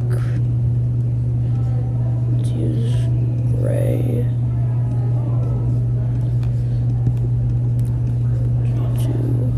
Sure, that works. Huh? It didn't change it. Select color, BG. Oh wait, they added so many more backgrounds since I last created though. Plus icon? What do you mean plus icon? Oh, more? Okay. I'm confused. What is this? Okay, BG. Let's have the BG be a... Would it be this? Let's do that. What is MG? Oh, middle ground. Oh, let's do that, huh?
we would see the first completed run. Ice Cape was able to get a 71 to 100 run, starting right before the 8 jumps of hell. Just like Azza, he didn't start before the mirror portal, but this was still a crazy achievement. Another 6 days pass, and we would have another world record run. 69 to 100, achieved by the well-known creator and player Stormfly. Not only did he set the record for the farthest run in the level up to this point, but he was officially the first player to complete the 8 jumps of hell with the mirror portal. Alongside the start of 2020, we would see a return to the practice mode attempts once again. The opening run came from the player Fire Serpent 9, who was able to drop the record down to 202 attempts. And nearly 3 months after, Error would finally return to the level again, and he would get the first sub 200 run. But Error wasn't ready to give up yet. He wanted to do something even greater. So the next day, he set the new hardest run, 67 to 100. This is claimed to be the best run up to date, but only a month passed and Ice Cape had returned with a sign of vengeance. With a run of 24 to 51, Ice Cape took the record from Error's hands. But on June 8th, 2020, some crazy news would be announced. You, just you, building your app on Base 44. Describe it. And it's real. One thought leads to more thoughts. Layer by layer, taking shape. When you need your tools, bring them in. They just click. Okay, kick it up a notch. Create something smarter, something powerful. Style counts, so give it your touch. Big or small. Next idea hits at 2 a.m. Of course it does. Keep building. Ask yourself, wait, I built this? Damn right. Base 44. Build it your way.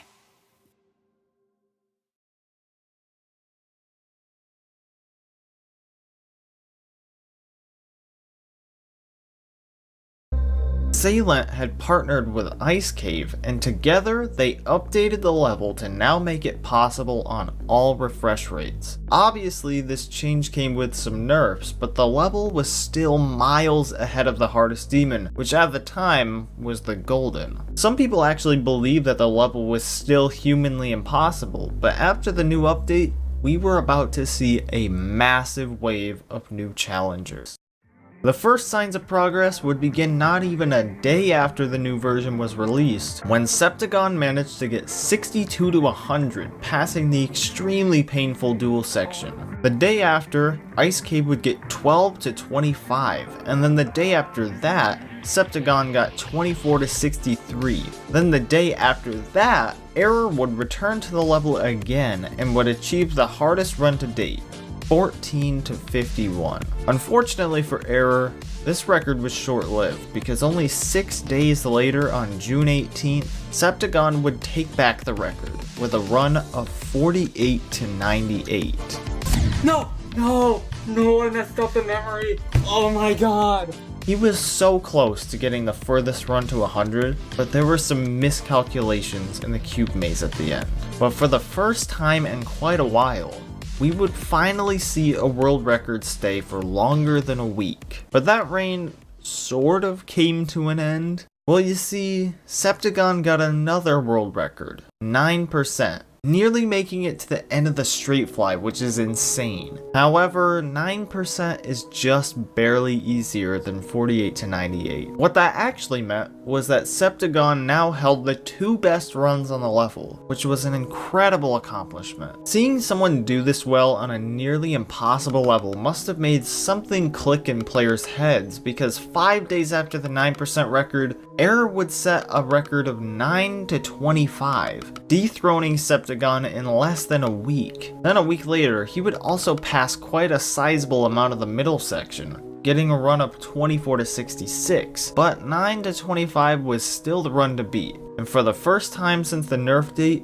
progress wouldn't be seen every week, As a matter of fact, the level went nearly 2 months without anything.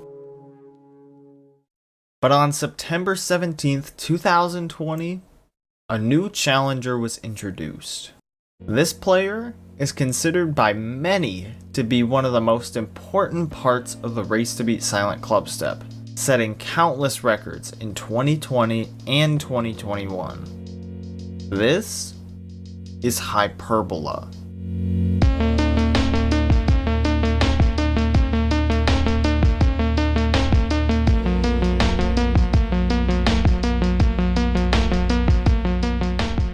Hyperbola didn't actually start his progress in September of 2020. His first video on the level was actually 3 months earlier on June 11th, where he got 7%. Also, remember when I said the record at the time was 9 to 25? Well, Hyperbola actually set a new record on July 8th with a run of 5 to 11, passing the entire ship corridor. You might be confused. How is a 6% run harder than everything else so far? Well, if you didn't know, the ship part at the beginning is the hardest part of Silent Clubstep, and it's not even close. I don't even have to ask any of the people in this race which part was the hardest, they would all say the straight fly. 2 weeks after getting 5 to 11, Hyperbola would tie the record from 0, reaching 9% alongside Septagon. But he wasn't gonna settle for just a tie, and 2 months later, the record would be broken. I'll handle this. Thanks, but it's okay. They have home insurance from Square One, so we'll get them temporary accommodations while their home gets rebuilt. You don't need a hero, you need home insurance. Visit squareone.ca to get home insurance starting at $15 a month.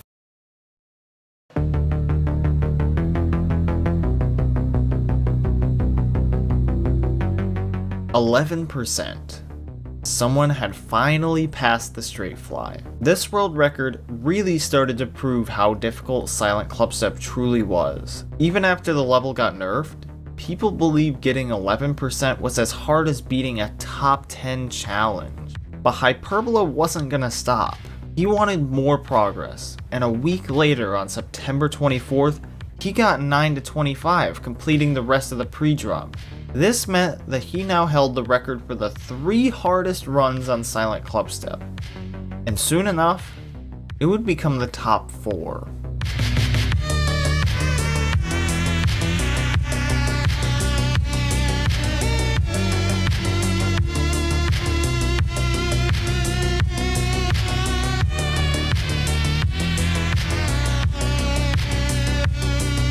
$24 to $76. Or yeah, I did it again. What?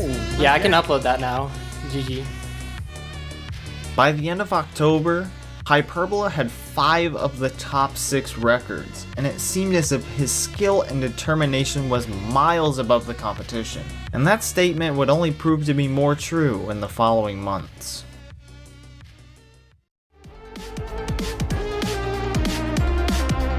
Oh! I did 24 to 100! Holy frick! What the hell was that? Hyperbola was unstoppable. Nobody was able to dethrone him. It had been over half a year since anyone else had the world record for this level, and he was all alone at the summit of Silent Clubstep. That is, until January 17th, 2021. When a new player appeared from the shadows.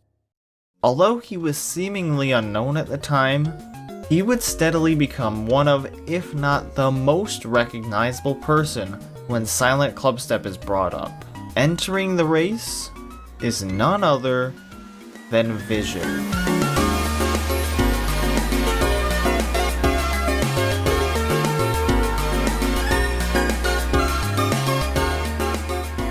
When talking about Vision's story with this level, we actually need to go back to September 2020, where he would post his first progress video of 67 to 100. This was an impressive run, no doubt, but it paled in comparison to other runs at the time. And seemingly out of nowhere on January 17th, 2021, Vision would set the practice mode record of 78 attempts, dethroning Error's record of 183 after 8 months. Not only did he come out of the blue and break the record, but nobody had ever heard of him. But after this practice run, Vision would pop off.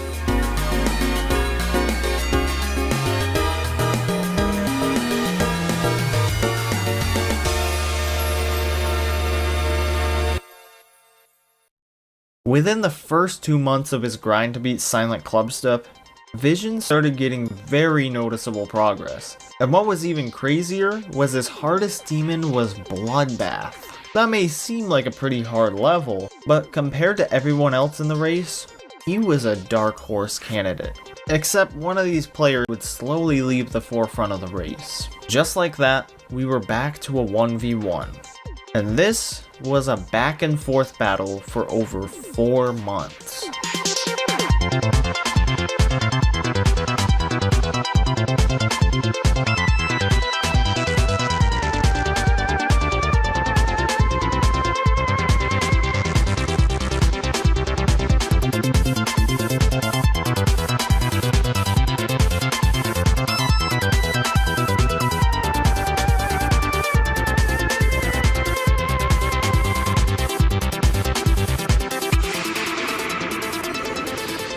What if your food was smarter? If your meals knew your health goals and every bite felt like progress?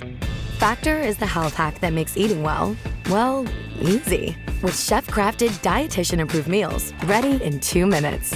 Factor meals are already balanced, already made. No stress, no mess. Just delicious food that's ready when you are. Smart. Eat smart with Factor. In a crazy turn of events,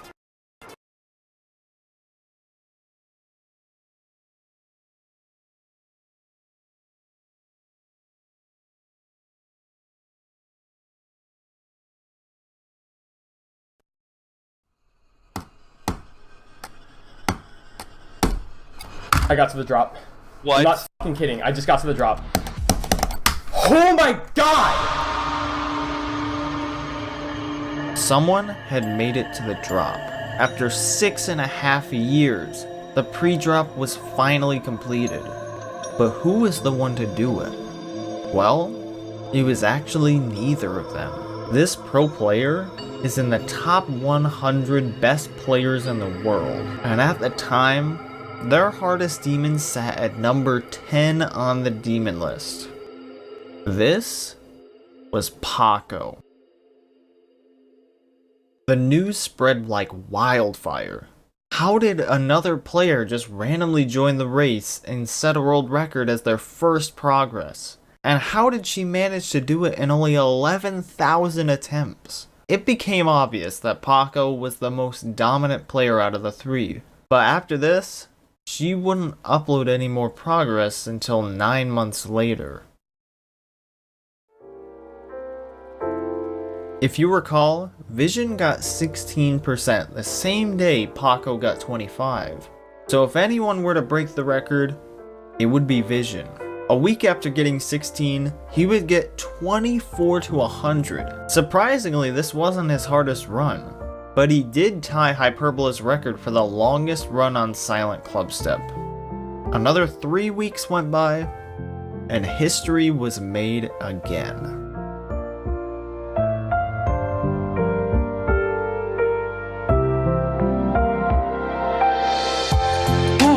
What? I just got 27. Vision had officially become the second person to make it to the drop on Silent Clubstep, and now held the world record of 27%. This also meant that he was the first person to have the level complete in 2 connected runs. But he wasn't done yet. Wow. Oh my god. New best. After 250,000 attempts, the 30% barrier would finally be broken. People were enthralled by the amount of dedication Vision was putting into this level, and because of that, a lot of new players began their journeys in Silent Clubstep. A big example of this would be the pro player Trick, who would start achieving runs a month after he finished verifying the level Firework. He managed to get some pretty impressive runs like 48 to 100, 33 to 100, and even 14 to 73 on December 22nd. But the biggest surprise was when he got a new best of 19. This was the third best run from zero, and he only started playing from the beginning 2 days prior. Alongside Trick, we also saw some other new additions to the race. Diamond, the verifier of Sakuban Circles, achieved 24 to 100 on January 28, 2022, and Septagon returned to the level after a 1.5-year hiatus, and also got 24 to 100 9 days earlier, after a staggering 390,000 attempts. But while these new challengers were making their mark in the race, Vision and Hyperbola were silently grinding the level in the background. Hyperbola would actually get a new best of 17% on the 5th of December, and 2 weeks later, Vision would do this. Take charge of your health with the #1 doctor-recommended multivitamin. Up top, Centrum. You did it! Oh, I did 14 to 100. Oh my god. I did 14 to 100. Oh. What? 14 to 100. 86% of the level was completed without dying. That number just seems ridiculous. But surprisingly, this would only end up being the third hardest run at the time. And as we went into 2022, things would only get crazier. On February 4th, Vision would get a new best, but not in normal mode, or from a run, or even in practice mode. He used a feature called no-clip accuracy. For those who aren't aware of what no-clip is, it's a hack that allows players to phase through the hitboxes that would typically kill them. With the client Mega Hack, you can play an entire level with no-clip and see how precise your movements were, all with the help of this little button right here. It allows you to see your accuracy in one of the corners, and there's an additional option to see how many times you would have died.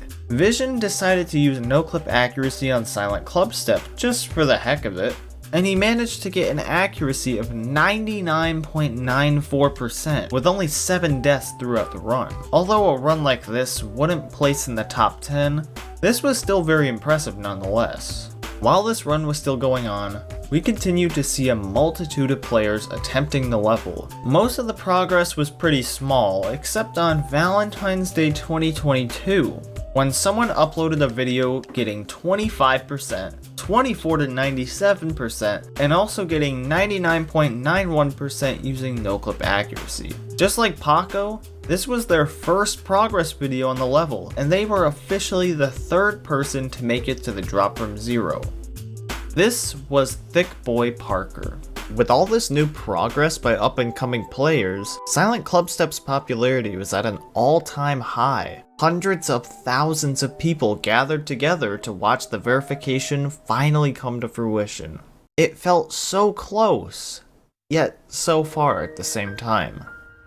But the very next day, the community would be left in utter shock.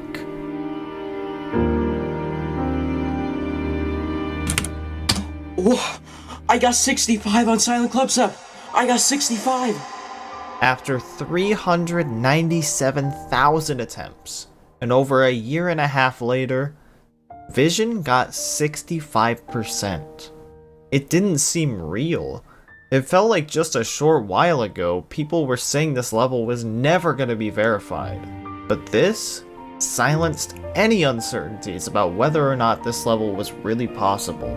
Another 2 months passed, and nobody was even close to topping Vision's record. We would, however, see some decent progress from the other players.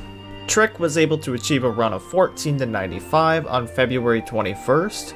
Hyperbola became the 4th person to make it to the drop, getting 25% on April 1st. Thick Boy Parker got 9 to 72 on April 16th. And the pro player Cursed managed to sneak in a run of 24 to 100 on the 1st of May. Vision's lead was slowly starting to diminish, so if anyone wanted a chance at claiming the world record, they would need to do it as soon as possible. And on May 19th, that's exactly what happened.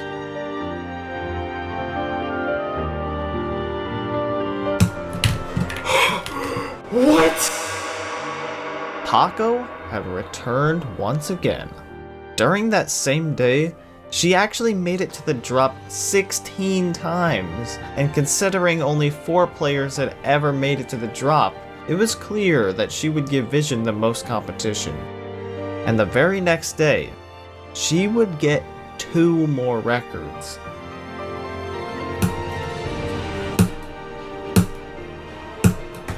$62.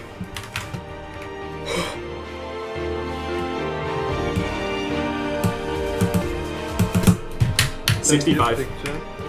What? No fucking way. What? Oh god. No. Holy shit.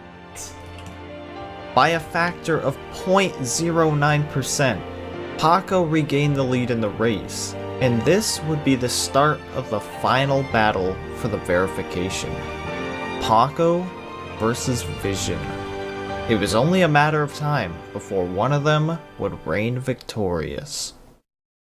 Conquer your tough pain with Liquid Fast Relief. Advil Liquid Gels. Get Liquid Fast Relief. It's ending? Twizzlers, keep the fun going. And on May 22nd, 2022, they were off to the races.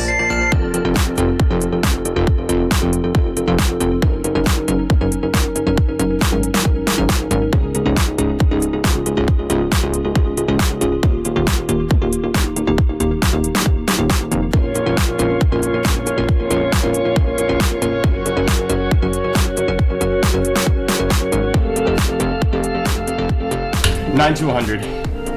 The hell? The community was on the edge of their seats. Every day, these 2 players were spending thousands of attempts, inching closer and closer to perfection. The finish line was in plain sight. All that was left to do was cross it. And on July 17th, 2022, Silent Clubstep was defeated.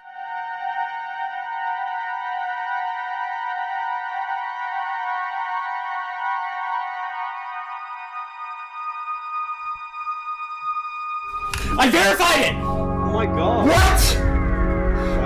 What? That was from Sarah? Yeah! Wait! Oh my god.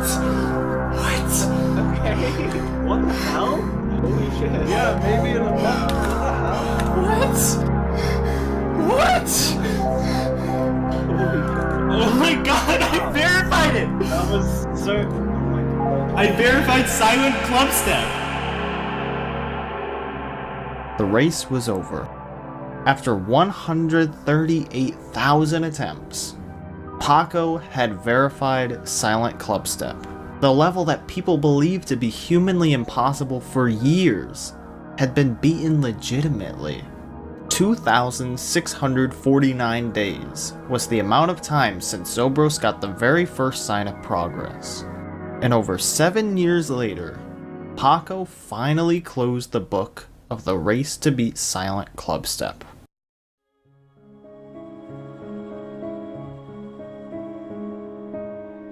With the verification now written in stone, more players than ever have picked up the level and started getting their own progress. As of making this video, no one else has beaten Silent Clubstep yet, but the race to become the first victor is finally starting to heat up. Trick managed to get 24 to 100 on July 20th. Zanny, the verifier of Sonic Wave Infinity, got 33 to 100 on July 24th. The pro player Zoink came out of nowhere and got 50% and 15 to 100 on July 22nd. Vision also beat his previous best by getting 72 on July 23rd after 589,000 attempts. And Cursed did the unthinkable, achieving 74% on July 21st after only 25,000 attempts.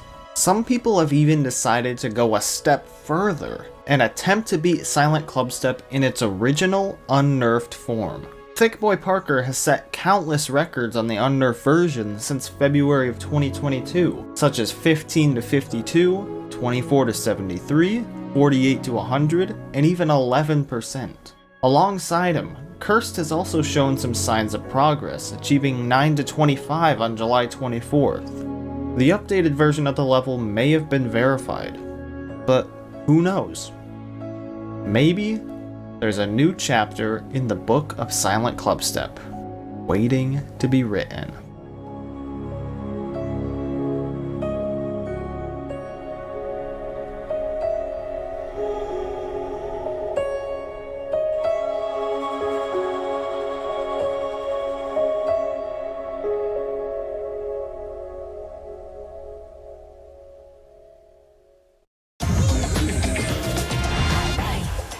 Nerds Gummy Clusters. Unleash your senses. Trade with confidence and reduce your online trading fees with 100 plus commission-free ETFs. Start trading confidently today with BMO InvestorLine Self-Directed.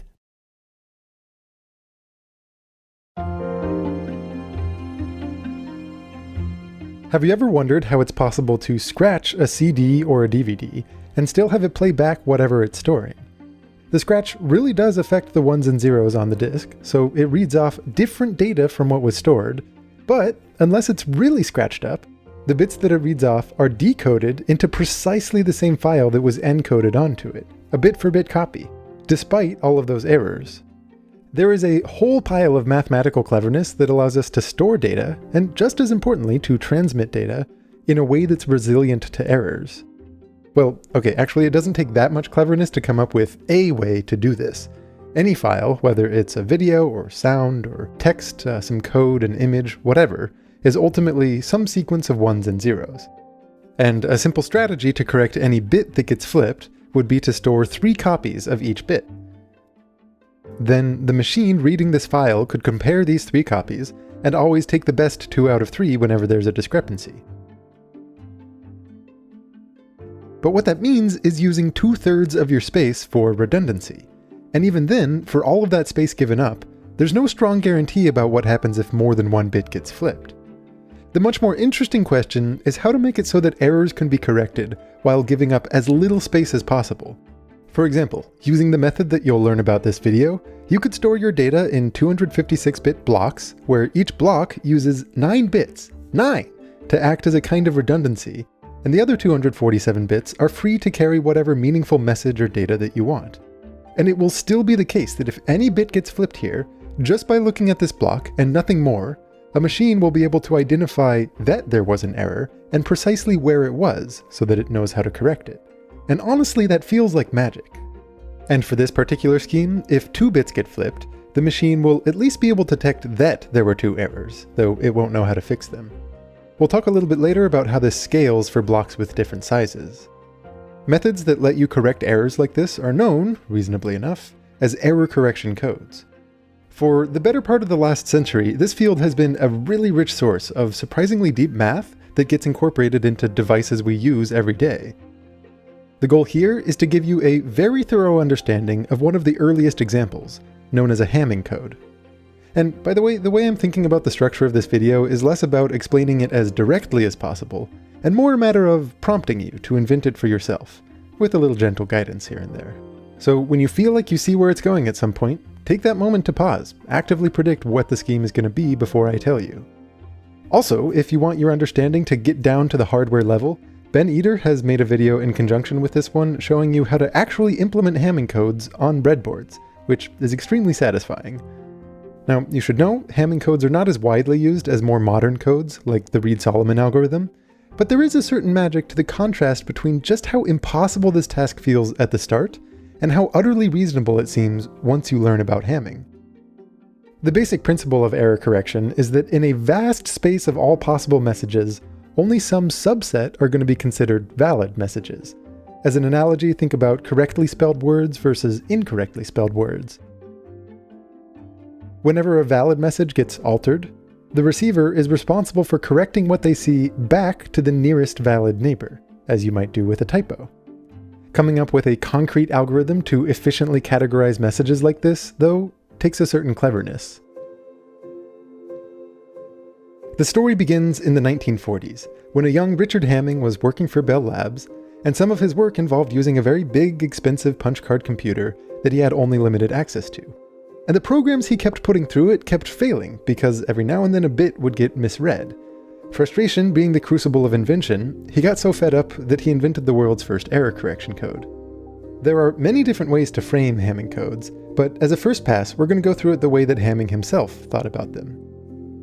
Let's use an example that's simple, but not too simple. A block of 16 bits. We'll number the positions of these bits from 0 up to 15. The actual data that we want to store is only going to make up 12 of these bits, while 4 of the positions are going to be reserved as a kind of redundancy. The word redundant here doesn't simply mean copy. After all, those 4 bits don't give us enough room to blindly copy the data. Instead, they'll need to be a much more nuanced and clever kind of redundancy, not adding any new information, but adding resilience. You might expect these 4 special bits to come nicely packaged together, maybe at the end or something like that, but as you'll see, having them sit in positions which are powers of 2 allows for something that's really elegant by the end. It also might give you a little hint about how this scales for larger blocks. Also, technically it ends up being only 11 bits of data. You'll find there's a mild nuance for what goes on at position 0, but don't worry about that for now. Like any error correction algorithm, this will involve 2 players. A sender, who's responsible for setting these 4 special bits, and then a receiver, who's responsible for performing some kind of check and then correcting the errors. Of course, the words sender and receiver really refer to machines or software that's doing all the checks, and the idea of a message is meant really broadly, to include things like storage. After all, storing data is the same thing as sending a message, just from the past to the future, instead of from one place to another. So that's the setup, but before we can dive in, we need to talk about a related idea which was fresh on Hamming's mind in the time of his discovery. A method which lets you detect any single-bit errors, but not to correct them, known in the business as a parity check. For a parity check, we separate out only one single bit that the sender is responsible for tuning, and the rest are free to carry a message.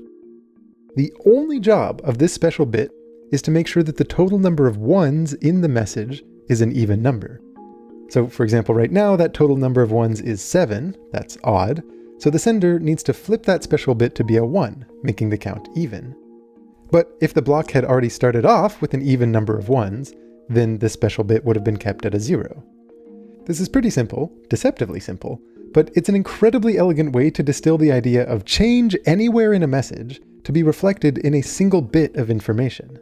Notice, if any bit of this message gets flipped, either from 0 to 1 or 1 to 0, it changes the total count of ones from being even to being odd. So if you're the receiver, you look at this message and you see an odd number of ones, you can know for sure that some error has occurred, even though you might have no idea where it was.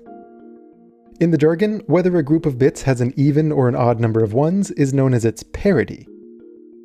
You could also use numbers and say the parity is 0 or 1, which is typically more helpful once you start doing math with the idea.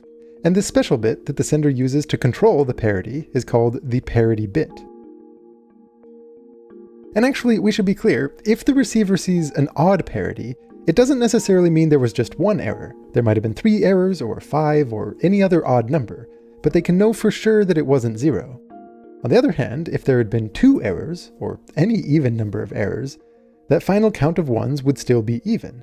So the receiver can't have full confidence that an even count necessarily means the message is error-free. You might complain that a message which gets messed up by only 2 bit flips is pretty weak, and you would be absolutely right. Keep in mind, though, there is no method for error detection, or correction, that could give you 100% confidence that the message you receive is the one that the sender intended. After all, enough random noise could always change one valid message into another valid message just by pure chance. Instead, the goal is to come up with a scheme that's robust up to a certain maximum number of errors, or maybe to reduce the probability of a false positive like this. Parity checks on their own are pretty weak, but by distilling the idea of change across a full message down to a single bit, what they give us is a powerful building block for more sophisticated schemes. For example, as Hamming was searching for a way to identify where an error happened, not just that it happened, his key insight was that if you apply some parity checks not to the full message, but to certain carefully selected subsets, you can ask a more refined series of questions that pin down the location of any single bit error. The overall feeling is a bit like playing a game of 20 questions, asking yes or no queries that chop the space of possibilities in half. For example, let's say we do a parity check just on these 8 bits, all of the odd-numbered positions. Then, if an error is detected, it gives the receiver a little more information about where specifically the error is, namely that it's in an odd position. If no error is detected among those 8 bits, it either means there's no error at all, or it sits somewhere in the even positions. You might think that limiting a parity check to half the bits makes it less effective, but when it's done in conjunction with other well-chosen checks, it counterintuitively gives us something a lot more powerful. To actually set up that parity check, remember, it requires earmarking some special bit that has control for the parity of that full group. Here, let's just choose position number 1. So for the example shown, the parity of these 8 bits is currently odd, so the sender is responsible for toggling that parity bit, and now it's even. This is only 1 out of 4 parity checks that we'll do. The second check is going to be among the 8 bits on the right half of the grid, at least as we've drawn it here. This time we might use position number 2 as a parity bit. So these 8 bits already have an even parity, and the sender can feel good leaving that bit number 2 unchanged. Then on the other end, if the receiver checks the parity of this group and they find that it's odd, they'll know that the error is somewhere among these 8 bits on the right. Otherwise, it means either there's no error, or the error is somewhere on the left half. Or I guess there could have been 2 errors, but for right now we're going to assume that there's at most 1 error in the entire block. Things break down completely for more than that. Here, before we look at the next 2 checks, take a moment to think about what these first 2 allow us to do when you consider them together. Let's say you detect an error among the odd columns and among the right half. It necessarily means the error is somewhere in the last column. If there was no error in the odd column, but there was one in the right half, well, that tells you it's in the second to last column. Likewise, if there is an error in the odd columns, but not in the right half, you know that it's somewhere in the second column. And then if neither of those 2 parity checks detects anything, it means the only place that an error could be is in that leftmost column. But it also might simply mean there's no error at all. Which is all a rather belabored way to say that 2 parity checks let us pin down the column. From here, you can probably guess what follows. We do basically the same thing, but for the rows. There's going to be a parity check on the odd rows, using position 4 as a parity bit. So in this example, that group already has an even parity, so bit 4 would be set to a 0. And finally, there's a parity check on the bottom 2 rows, using position 8 as a parity bit. In this case, it looks like the sender needs to turn that bit 8 on in order to give the group even parity. Just as the first 2 checks let us pin down the column, these next 2 let you pin down the row. As an example, imagine that during the transmission there's an error at, say, position 3. Well, this affects the first parity group, and it also affects the second parity group, so the receiver knows that there's an error somewhere in that right column. But it doesn't affect the third group, and it doesn't affect the fourth group. And that lets the receiver pinpoint the error up to the first row, which necessarily means position 3, so they can fix the error. You might enjoy taking a moment to convince yourself that the answers to these 4 questions really will always let you pin down a specific location, no matter where they turn out to be. In fact, the astute among you might even notice a connection between these questions and binary counting. And if you do, again let me emphasize, pause, try for yourself to draw the connection before I spoil it. If you're wondering what happens if a parity bit itself gets affected, well, you can just try it. Take a moment to think about how any error among these 4 special bits is going to be tracked down just like any other, with the same group of 4 questions. It doesn't really matter, since at the end of the day what we want is to protect the message bits. The error correction bits are just riding along. But protecting those bits as well is something that naturally falls out of the scheme as a byproduct. You might also enjoy anticipating how this scales. If we used a block of size 256 bits, for example, in order to pin down a location, you need only 8 yes or no questions to binary search your way down to some specific spot. And remember, each question requires giving up only a single bit to set the appropriate parity check. Some of you may already see it, but we'll talk later about the systematic way to find what these questions are in just a minute or 2. Hopefully this sketch is enough to appreciate the efficiency of what we're developing here. Everything, except for those 8 highlighted parity bits, can be whatever you want it to be, carrying whatever message or data you want. The 8 bits are redundant in the sense that they're completely determined by the rest of the message, but it's in a much smarter way than simply copying the message as a whole. And still, for so little given up, you would be able to identify and fix any single bit error. Well, almost. Trying to write with nonstop pings, boops, and bops. That's where Grammarly comes in. With an AI chat that helps you meet every moment. See? No sweat. Need your writing to sound more knowledgeable or precise? Or would generated text more everyday? With Grammarly's Humanizer, it's easy to nail just the right tone. No more second guessing, no more wondering, does this sound okay? Sometimes you need to anticipate an audience's response, perhaps from someone important. Ooh, that's great. Real me loves a solid timeline. With Grammarly's reader reactions, you can do just that. And these updates are exactly how we'll deliver. Solid timeline. Good job. These tools are just the beginning, because good writing fuels great ideas.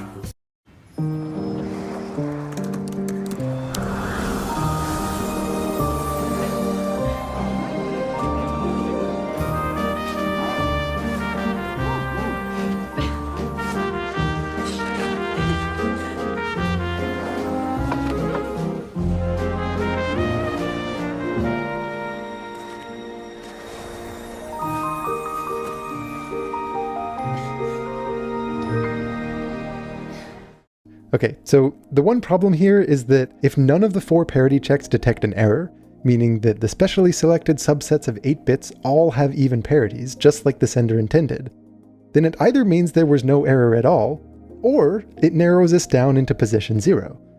You see, with 4 yes or no questions, we have 16 possible outcomes for our parity checks. And at first, that feels perfect for pinpointing 1 out of 16 positions in the block. But you also need to communicate a 17th outcome, the no error condition. The solution here is actually pretty simple. Just forget about that 0th bit entirely. So when we do our 4 parity checks and we see that they're all even, it unambiguously means that there is no error.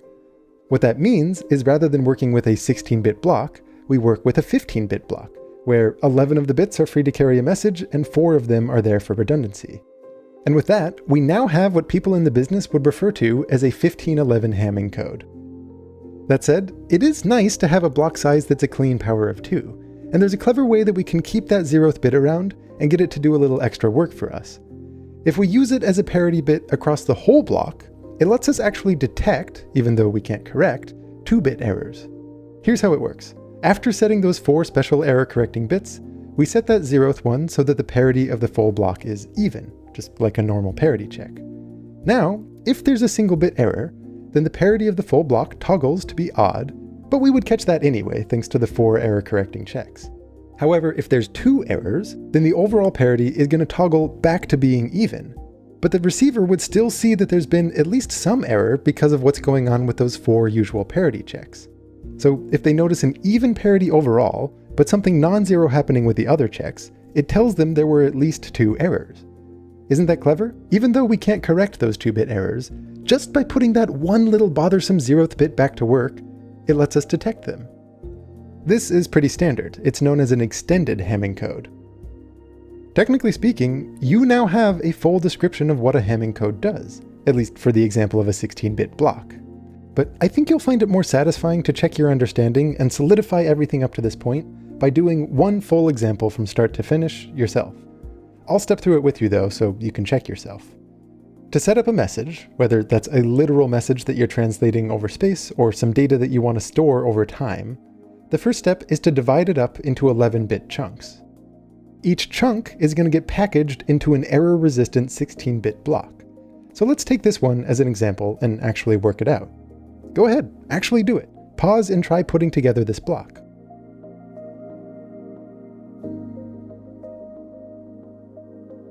Okay, you ready? Remember, position 0 along with the other powers of 2 are reserved for error correction duty, so you start by placing the message bits in all of the remaining spots, in order.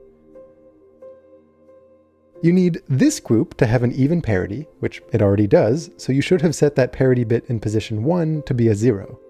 The next group starts off with an odd parity, so you should have set its parity bit to be 1. The group after that starts with an odd parity, so again, you should have set its parity bit to 1. And the final group also has an odd parity, meaning we set that bit in position 8 to be a 1. And then as the final step, the full block now has an even parity, meaning that you can set that bit number 0, the overarching parity bit, to be 0. So as this block is sent off, the parity of the 4 special subsets and the block as a whole will all be even, or 0. As the second part of the exercise, let's have you play the role of the receiver. Of course, that would mean you don't already know what this message is. Maybe some of you memorized it, but let's assume that you haven't. What I'm going to do is change either 0, 1, or 2 of the bits in that block, and then ask you to figure out what it is that I did. So again, pause and try working it out.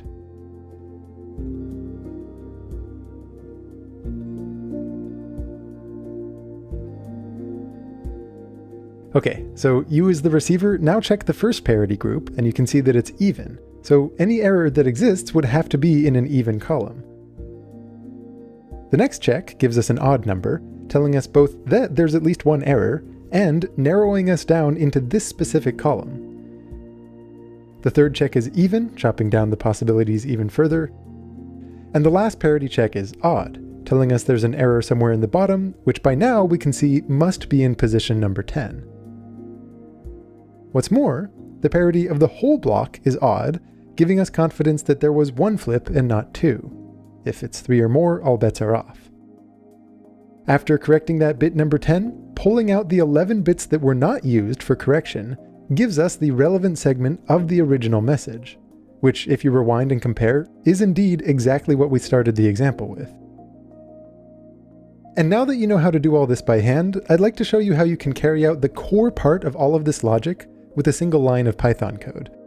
You see, what I haven't told you yet is just how elegant this algorithm really is, how simple it is to get a machine to point to the position of an error, how to systematically scale it, and how we can frame all of this as one single operation rather than multiple separate parity checks. To see what I mean, come join me in part 2.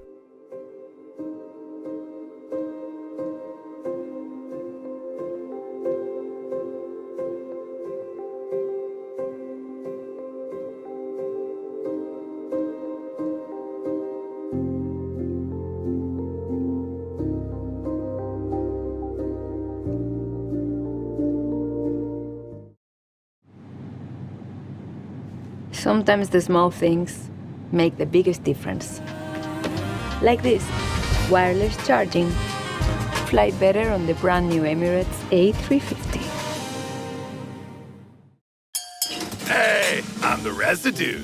Those spots and streaks on your dishes, all me. You need to finish Jet Dry. Oh no! It works after detergent to prevent residue, dry better, and prevent clouds. No. For dishes that shine. The most common question I get about 3Blue1Brown is, what do I use to animate the videos? And the short answer is that I wrote a custom Python library. Its name is Manum, so it's all programmatic and it's also very bespoke. And what I wanted to do with this video is offer kind of a behind the scenes to show you, one, what Manum is for those who don't know, and even for those who do know, to show a little bit about how I use it and what the workflow is. Now, the way I'm doing this is I sat down with Ben Sparks when I was in the UK a couple months ago. Many of you may recognize him from his many great Numberphile videos. He wanted to know how Manum worked. I knew a number of other people had that same question. So I recorded the conversation. It's kind of a scrappy recording, but we'll make do. And after a simple Hello World example, we animate the famous Lorenz attractor, which is very important in the foundations of chaos. It's also just a fun visual to get into. One quick thing I should mention before we dive in is that there are actually 2 versions of Manum. So the first has a history very intertwined with the history of the channel. The way I started the project, basically when I was finishing my undergrad, was that I wanted this coding project that would somehow let me illustrate mathematical functions better as transformations. Made a super scrappy bit of Python code for that, used it to make the first video on this channel. As I made more videos, the tool improved. As the tool improved, I would make more videos. And that's just continued ever since. Like the most recent video I made, which was about holograms, If I do say so myself, I was pretty proud of the visuals in that, and that would have been dramatically harder to do even 2 or 3 years ago. But over the last month, it was actually kind of a joy to make just because of a lot of the workflow improvements over the years. I've always posted all of the code that I make for videos. It's openly visible on GitHub. And I also made the tool itself, the underlying tool Manum, open source. But I don't, as a personality type, really have the constitution to manage an open source project. I also don't really have the capacity for it while I'm making videos. So I wasn't the most attentive to issues and pull requests and things like that. But a community of people who wanted it to be a more robust tool for others forked the repo and created a version that is attentive to issues and pull requests and has better testing and better documentation. And it's called the Manum Community version. So it's generally recommended people start with that. But in the meantime, I often do make a bunch of changes or developments to my own. Over the last couple of years, I've made it more interactive, more performant, things like that. The reason I bring this up is that what I'll be demoing with Ben is my own version, but you should be aware that there is this divide and that if you want the better documented and tested version, it's recommended to go with the community one for that. Without further ado, let's dive into the Hello World example. It's all in Python. Okay, and on the left is a Python, just a text file essentially with... Yep. Yeah. So it's Sublime Text. I use Sublime. That's a text editor. We're going to be typing some Python here. I guess just as like a basic sense of what it even looks like to have something up on the screen. Let me get something there and then we can talk through what's going on. Here, boom. I've created a scene. So all of the scenes that I edit together take the form of a class in Python. And then inside a certain method of that called construct, this is where all the code that renders stuff is going to live. There's objects added like a circle. Like you just know. Yeah. We can add like a square in there too. We're also going to add that square. If I kind of ran all of that, we have this square. How did you just run that? Was there... Oh, yeah, okay. So this is what... I think you just waved a magic wand and it happened, right? But you have a shortcut, it looked like. Okay, so... In principle, if over in this little terminal, it's a Python terminal such that we can call commands on the scene that are relevant. So I might say square.shift to the right, and then that square will shift to the right. And if I call that again, more things will happen. Okay. I could also say, what's 1 + 2? Just normal Python. Okay, it's a Python just entry box, basically, yeah. Yeah. But it's talking to this. And so while I'm creating a scene, it's nice to have a Python terminal that's talking to the scene itself. And then separately, so what might be nice as a workflow is to say, hey, I've got all this stuff that I'm going to do. Like maybe I want to take square and I'm going to put it to the top edge, right? And so a common thing that you might do is say, take that, copy that, go over to this, paste that, press enter, right? And that immediately tests that line. Exactly. So then it tests that line. But I don't want to do that every time. I don't want to do it and copy and paste. So instead I have a shortcut written, and this is tied to some Sublime specific things. In my case, it's Command R is I think the keyboard shortcut I have. It'll copy it and it'll run whatever the text that was copied in there. So you've got a shortcut which runs this code. Yeah. Outputs the visual. Yeah. Immediate check. I just want to jump in with a quick comment here because there's slightly more going on under the hood. Like all things, this is best motivated with an example. So if I pull up a scene from the most recent video on holograms, these can get quite long. So here, this is, the final output was a 4.5-minute MP4 file describing diffraction gratings. And in particular, this one was about the double slit. It's really nice to have these long scenes because they share a bunch of context. And as you're coding, you can kind of reference that context. But the code for something like that ends up being just a big pile of Python. Lots and lots of code. And it used to be the case I would break this all down into little subroutines, but historically it's proven to be nicest just to have it kind of all in one spot where all your local variables are shared. The thing I want to highlight is that if I'm working on this scene and I'm somewhere in the middle of it, so lots and lots of code has taken place, but we're, in the middle at this point, while I'm iterating on just one little section, like here I might want to be able to run the code of this section and see what it does. As you can imagine, you might want to tweak it, you might want to change it a little bit. So in this case, let's see what's going on. We've got some graphs being drawn. This wave kind of showing the red and blue wave is fading out a little bit. So maybe I could say, what if I don't want it to fade out as much? I want that to only be 0.8. I want the runtime here to be a little different. I want to be able to run that same section, but in order for that to work, when I'm pasting it in, it can't just literally be pasting the code. It has to revert to the state that the scene had at the start. So it's really running this little thing called checkpoint paste, which basically says if the thing that was copied starts with a certain comment, I'm going to see if I've seen that comment before and cached a state of the scene associated with that so that I can run it. Basically, it's making it behave a little bit more like a notebook, like a Jupyter notebook. Some viewers might be wondering why I don't just have it all in a Jupyter notebook. But I really like having the scene in a single text file and being able to interact with it through scripts and things like that. But this is kind of like a hybridization between just the raw text file and a notebook itself. We could also have some like text on there that maybe literally says hello world. That sounds like a good plan for a hello world function. Yeah. Put that to the top. And that's also something, it's not going to show up on this if we don't have this line. So the adding makes it appear. But and it looks like, so this is me naively thinking, when you make an object, it puts it in the middle. And unless you then do some two edges or some other movements, it moves it around. Most objects default to being in the center. Okay. Instead of adding it, a different thing you could do, anytime you're going to do some kind of animation, there's a method called play, and then instead of throwing in an object, I'll say there's something I want to do to that object. So in this case, maybe I want to write it, so make it look like it's being written. And there's a function screen. Baked in here. That lets you, nice. And I could have some parameters. I'm like, hey, maybe I want that to happen a little bit longer, like with a runtime of 3. Okay, and suddenly we anyone who's watched any Man in videos recognizes that effect. Yeah. It's there ready to go, and that's really useful. Like I wrote that effect, and like nothing else uses that particular effect of having the like edge come on and then fade in the right way. So that's the signature look for it. A different philosophy also with Manum was like anything can transform into anything. So what I mean by that is, let's say we've got this text. I might say, hey, I want to take the H of that text, and then I'm going to make it turn into the circle. So that's going to turn into a circle. So you defined the circle already, but you didn't add it anywhere. Exactly. And now you're going to transform the H into it. Yeah, so if we go to this point, the text gets written. What this line is going to do is say, extract the H from that text, and then transform it into the circle. And because the circle was in the middle, it's moved it. It hasn't just put it... Okay. And so these built-in functions like write and transform that we're just seeing, these are the ones that you sort of sculpted to make the jobs that you wanted to happen. Yeah, exactly. Nice. Exactly. And so a lot of things derive from transform. So usually, like, it doesn't really... There's no pedagogical reason to have like an H turn into a circle. I enjoyed it. It looks nice, and we can maybe make it a little bit slower.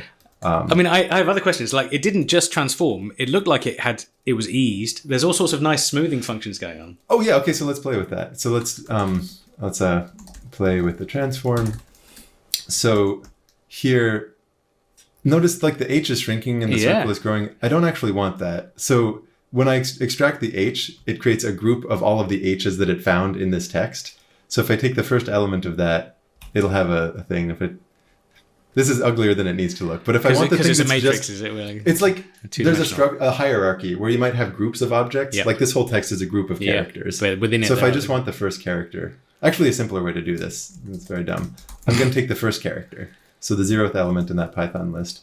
Then the actual points data of that H. That's fun. Okay, right. Yeah. So instead of taking the character, it's just got the geometrical sort of... Yeah. And so the smoothing there's an attribute I call like the rate function, and it defaults to a thing called smooth, which just looks smooth. But if is that the classic smooth step sort of profile? Basically, yeah. It's a cubic Bezier, I think, that'll be like a smooth step. But if it was linear, then you'll notice it's a little jerky. This will be easier if it's a runtime of 1 to see it's like jerky start, jerky stop. Sometimes you want that. Yeah, sometimes you don't. This will come up for us later, actually, is we'll need this to be linear when it defaults to smooth. I'm really excited to see that, because it's those details that make the difference from like, I've made something move to I've made something look good. Yeah, exactly. I really, making that easy to do is a big part of what Manum's doing, I think. It might sound crazy, but since I switched to Intuit QuickBooks, it feels like I can be everywhere at once. Intuit's AI agents help me build custom financial reports to make smarter decisions. And when I need help, I can call my accountant. Everything's synced in one place, giving me time back to land more clients and multiply my wins. So,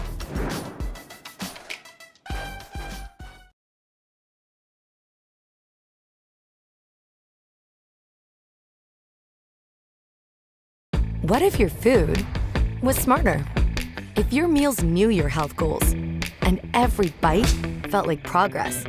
Factor is the health hack that makes eating well, easy. with chef-crafted, dietitian-approved meals ready in 2 minutes. Factor meals are already balanced, already made.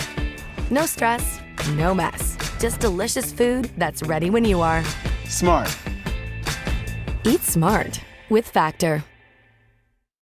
We mentioned let's do a classic piece of sort of recreational, interesting maths that a lot of people heard of. Yeah. And I was like, I've never plotted a Lorenz attractor, and that was why I suggested. For those of you who don't know, the Lorenz attractor is this very bizarre shape that came up in the early history of chaos theory. Ben and I do talk more about it, but what you need to know is that it comes from a set of differential equations in 3 dimensions, which basically means if you have a point somewhere in 3D space, there's this set of deterministic rules that tells you how that point should change at a given moment in time.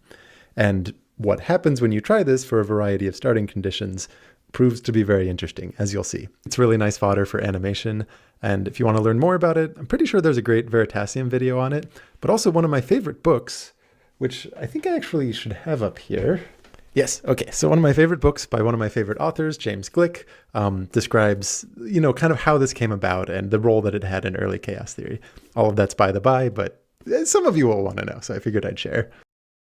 I guess maybe one thing I should mention before we dive into this is all in 2D, but the points are actually all in Whoa, that's a bug. That's a rendering bug, is it? Yes, actually okay. There's a thing I was playing around with on the low level rendering recently. I know what's going on and why that's happening, and there's a dumb way to fix it, which is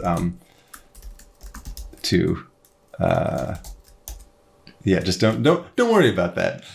Fun to see the back end here. Don't worry about that. Sometimes I go and I try to make the rendering nicer, and then that messes up other things. That was always 3-dimensional. We just happen to be looking. Everything's always 3D. So, for example, if I add 3D axes, then it's like everything exists by default on the XY plane, and just like 99 scenes out of 100, I'm just doing it in 2D because pedagogically, you want it to feel like a blackboard. Only go up to 3D if you really need to. Yeah.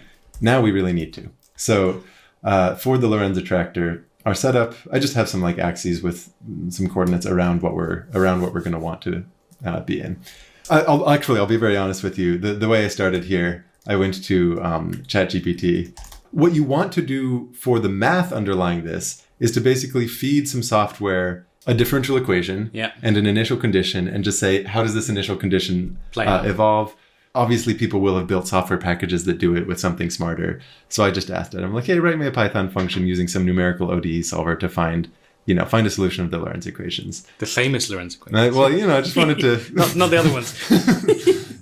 Sometimes... I like it. As you've no doubt found, if you're trying to engage with some new library or something, it's just kind of a nice way to see what it is. Yeah, it solves a lot of the protocol issues that sometimes you take 3 hours to get past. So it's mentioning the SciPy integrate. So that's a nice library, and it's got this solve initial value problem function. Nice. And then it gives some boilerplate for how that would look. And it's using matplotlib to render it. Abundantly reasonable, but we're using Manum, so just adapted that a little bit. Yeah. And so essentially, I've got a function here to describe the differential equation. It says for a given time and for a given state, which is going to have x, y, z coordinates, just what's the derivative of that state. And you've got 3 parameters, which you've got Greek. And so that, I guess if we go to the Wikipedia page for Lorenz, this is a system that has some parameters on it that I guess we can kind of freely tune. Yep. There's some parameters that someone must have found makes for nice diagrams. Let's use them. And so let's just use them. Let's keep this page open. So if we want to render the equations onto our scene to do it in that Manum way, we can do it in a moment. So we've got that. I've just got a tiny little wrapper around the SciPy numerical integration solver for us, because what I want to do is be able to say, hey, for a given initial condition, just give me all the points that are going to be the solution. So let me just check. And you kind of need to know what it's going to spit back at you in order to interpret it. It's giving you something called solution, which is going to have time values and X, Y, and Z values. So the way, this library is a little weird. It's kind of like it's treating Y as the output, but Y might be like a vector value, which is a little confusing, and which is part of why I wanted a wrapper, so that I'm just thinking in terms of states rather than like its language is involving like a Y. And I also wanted this matrix transposed for how I like. Oh, gotcha. That's what that T is. Okay, yeah. It's just all like, don't worry about the wrapper too much. Let's just actually see what it looks like. Yep. So let's say our initial condition is something like, let's just make it 0, 0, 0. Why not? And then we can take the solutions where I'm passing in a given function, which we want to be the Lorentz system. I'm passing in that initial state, which is the initial state we just wrote down.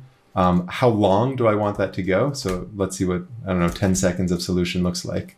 And this right here is just going to be a set of points, basically.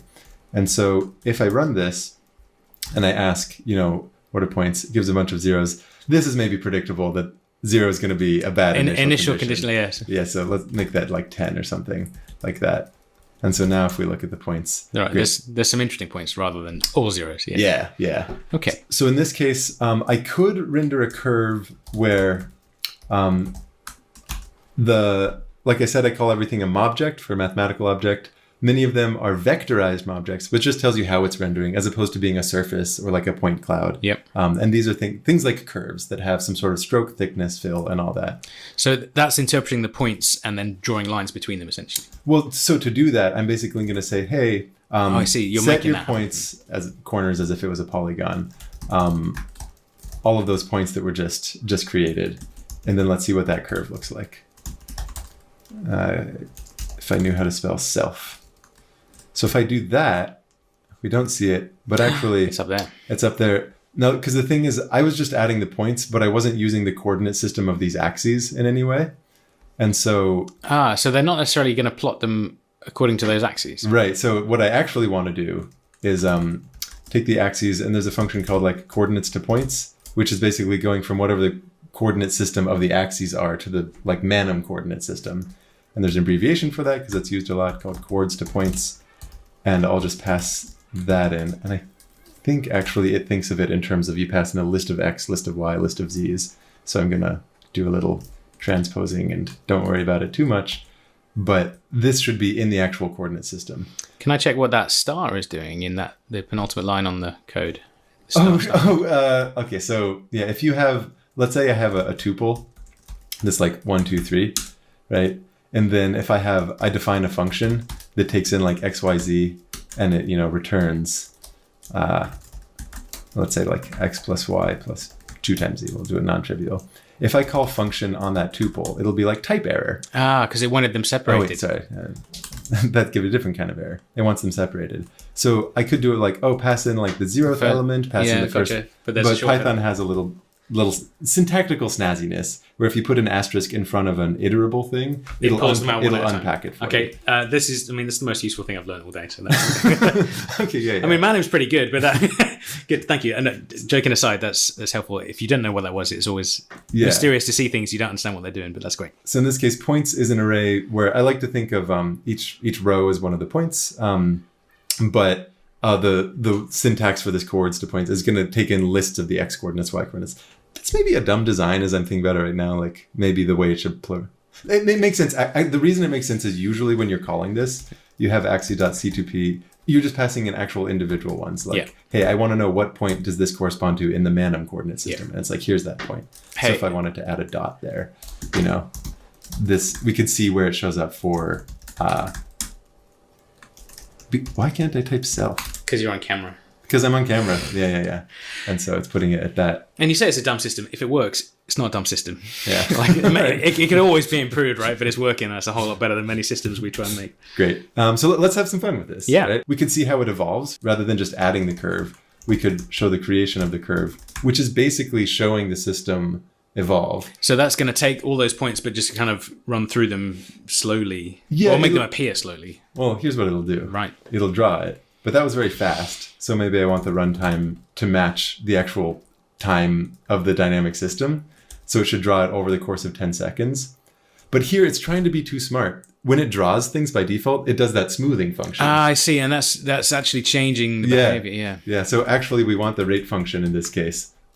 Almost always it's nice for it to be smooth. This is one of those cases where the math that it's representing is relevant. Needs to be kept rather than masked. Yeah. So instead, linearly, this is the actual evolution of it. Nice. And so we can style it too. Maybe we want to set the stroke to be, make it look blue, make it look a little bit thinner, something like that. We could actually give it like a range if we wanted to have it kind of like gradient between things, which I don't know. don't know if that looks nice or not, but you can So imagine. that's starting blue and ending up red. Yeah, starting at 0 stroke width, ending up at 10, or starting at 10, ending up at 0. Knock yourself out.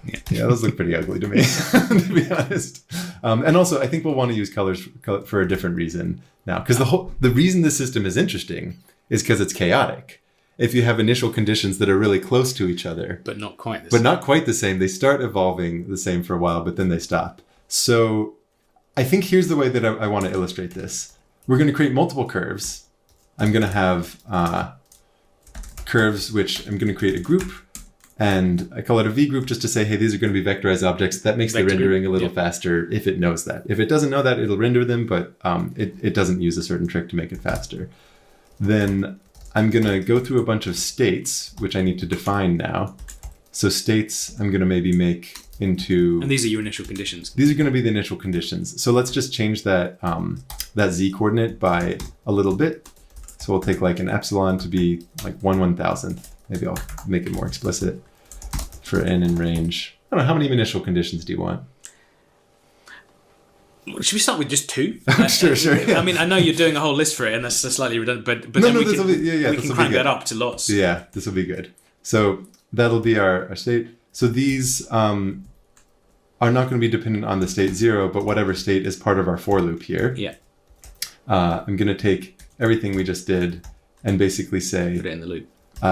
Okay, points were just created. Great. Okay, it says blue.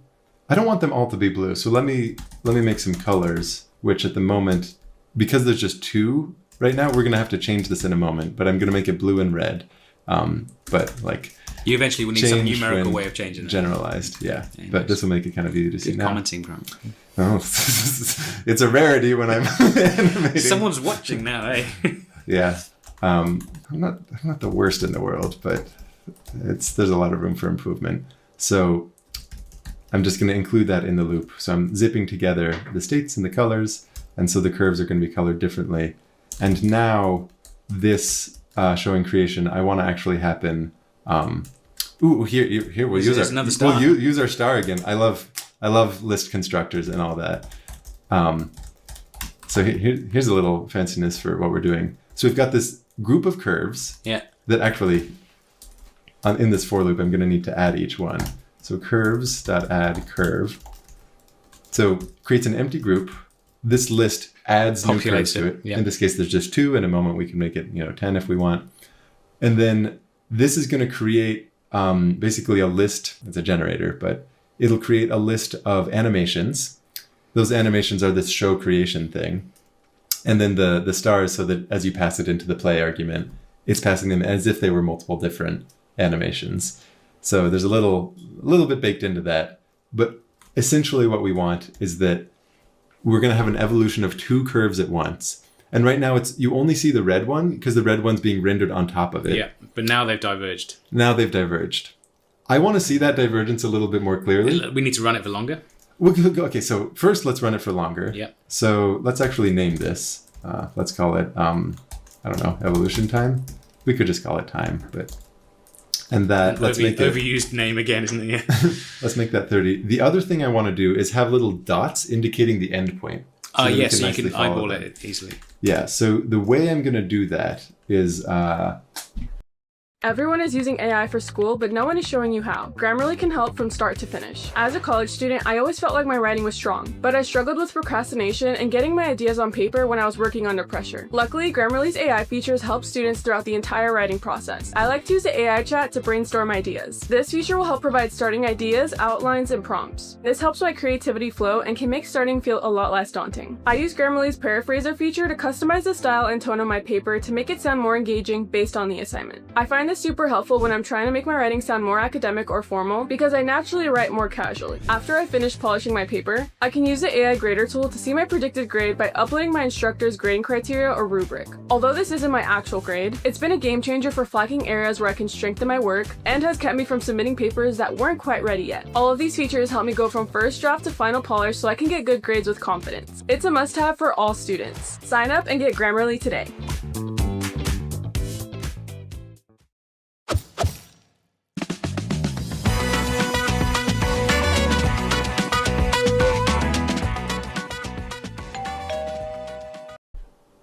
I'm going to make a group that'll have a thing called a glow dot color for color and colors. And again, glow dot is a baked-in function that you've got because you want often to have a point that moves and has a nice bit of coloring into it. And so this one's not a vectorized thing. So rather than, it's just like, its data is described by a point in space and like how much I want it to like ambiently glow. And it's got a little color.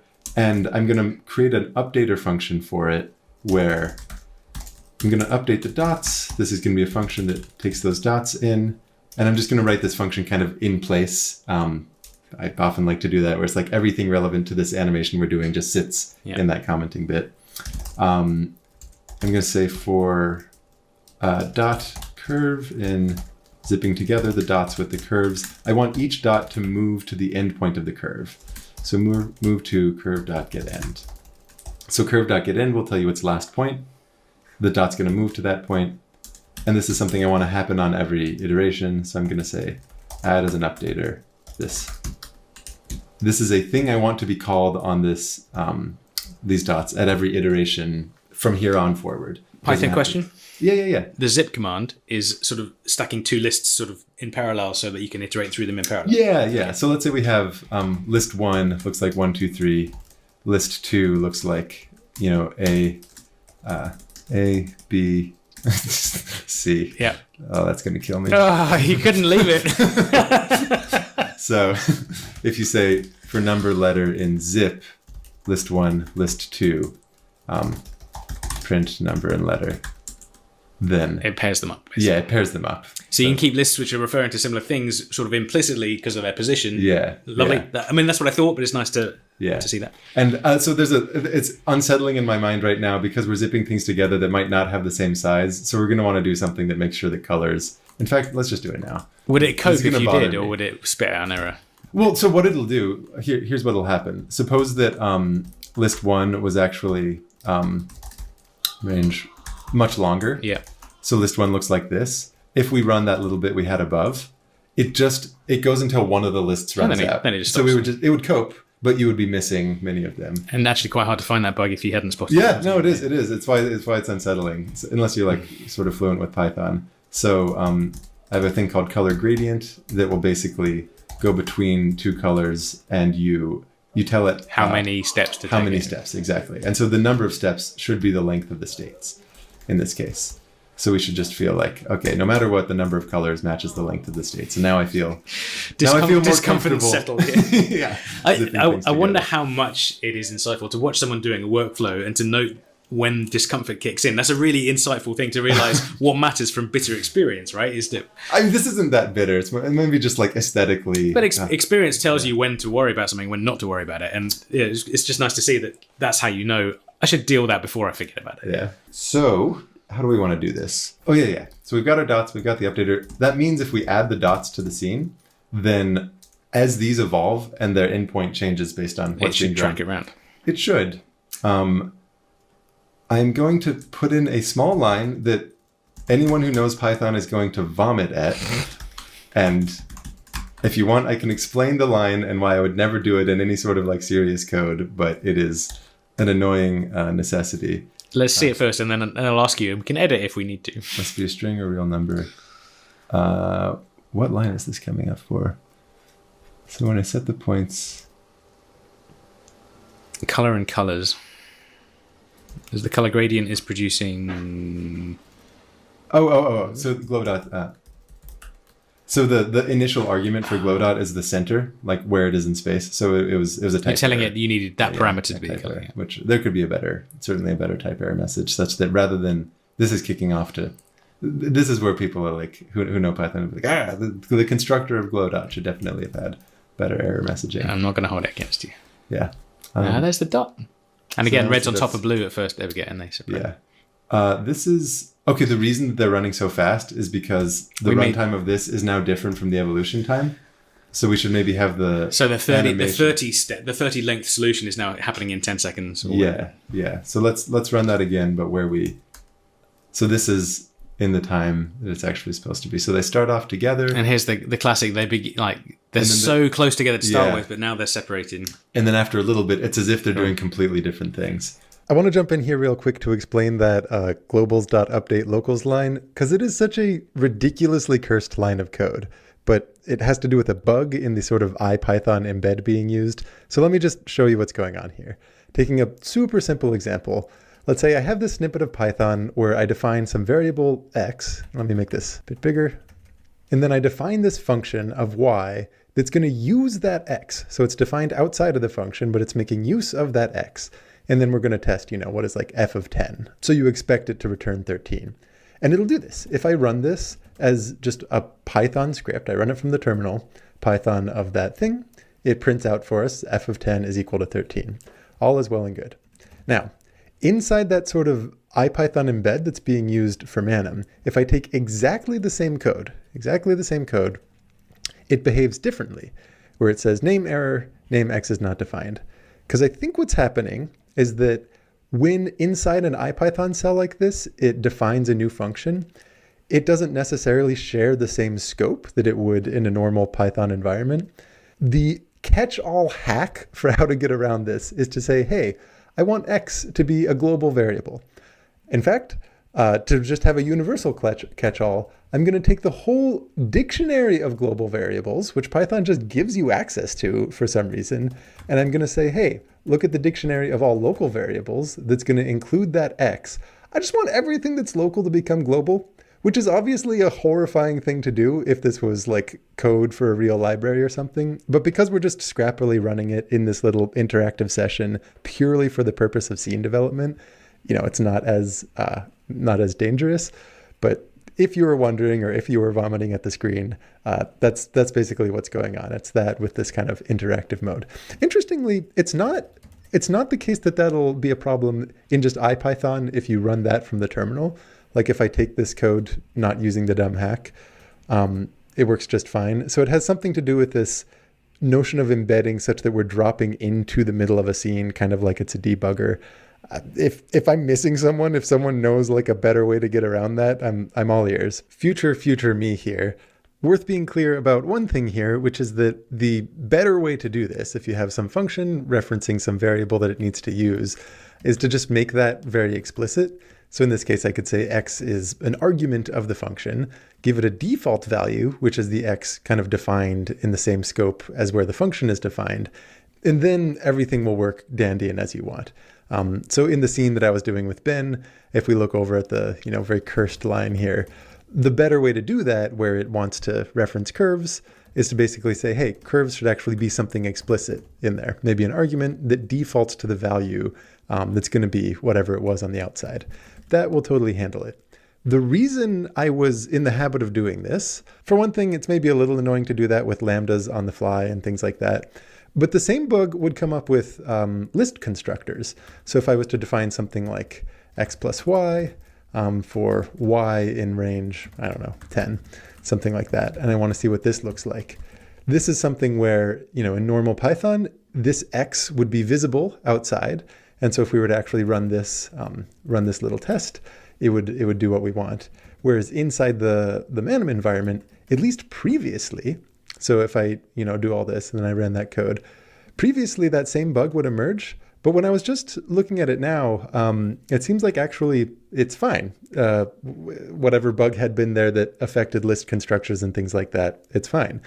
So maybe I should just get out of the habit of typing that incredibly cursed line and you can ignore the last 5 minutes. Anyway, back to actually finishing out that scene with Ben. Let's make those dots bigger. Going to give them radius 1. I don't like red as the second color. I just think that looks kind of ugly. Okay, that's a very big dot. Yeah, nice. But I guess I don't know. We see it. Yeah, we see it. That's maybe a little bit too big. So I might ease off on that. Again, it's a minor comment, but the aesthetics are handled for you. The glow dot, it's too big, right? But it still looks nice, even though it's big, because you've paid attention to making a glow dot function, which makes a nice looking dot. Yeah. So this is something I was going to ask about. This is interactive. Yeah. And that wasn't obvious until you moved the axes. No, it's because everything is ultimately rendered and just like made into a YouTube video. And every now and then I've done something where I'll like have an animation I want to play with in the moment. But like, I don't know, it's not that common. So, okay, a very common thing I might do. We've got this animation. It's rendering all these. It would be nice for the camera to slowly pan throughout. Agreed. And so... It's amazing how useful that is for 3D rendering, is that if you're looking at a 2D screen, you need the illusion created by the rotation to keep the depth alive. Yeah. So here's what I might do. I have another keyboard shortcut that is not documented anywhere, where I can save to my clipboard basically a call that needs to be made to put the camera in the current position. So that's just grabbed where the camera angle is right now. That's helpful. And so if in my animation I take the camera frame, which is like frame, I haven't talked about this dot animate thing yet, but basically I say, I want you to do this thing. I don't want you to just do it to the object. I want you to animate that over time. Okay. And there's some little bit of magic that underlies what's going on there. But in this case, the thing I want it to animate is reorienting itself to a certain position. So over the course of the animation, it should like slowly pan itself over. So it'll take wherever it is, like wherever it thinks it is already, and try and get to that. Yeah. So I'm gonna, also it's nice if the runtime as an argument of the play method, then it becomes the runtime for every animation in that method. So this might not be enough movement actually. I might want to like really have it spin around because it's happening over 30 seconds. So back to the beginning. Do all this. Is it panning? Oh, it's very slow. Oh, it looks like it was smooth, so it might have started. Smooth. Yeah, it's smooth. Which not necessarily actually, bad thing, I think I like that. I think I like it as a smooth thing. Agreed. It might look kind of a jerky start if it wasn't. Yeah, and so now it's like as we're going, we can see it from all the different angles. I think the color scheme is still a little jarring to me. So I think what I might do is make it go to teal or something that's nice and close to it. And then maybe we'll make this actually an even more aggressive I'm not your best color audience. My color vision deficiency definitely... I don't know if my colors are the same as everyone else. Well, anyway, but yellow and blue I can see apart. Blue and teal. In this case, like either you want them to be starkly different so you see it, or you want it to be aesthetically nice where maybe you're just using the shade of it rather than the hue to distinguish. So that, I mean, one thing we could try, it's going to look cleaner, but maybe be harder to discern. Let's say we go between two different shades of blue.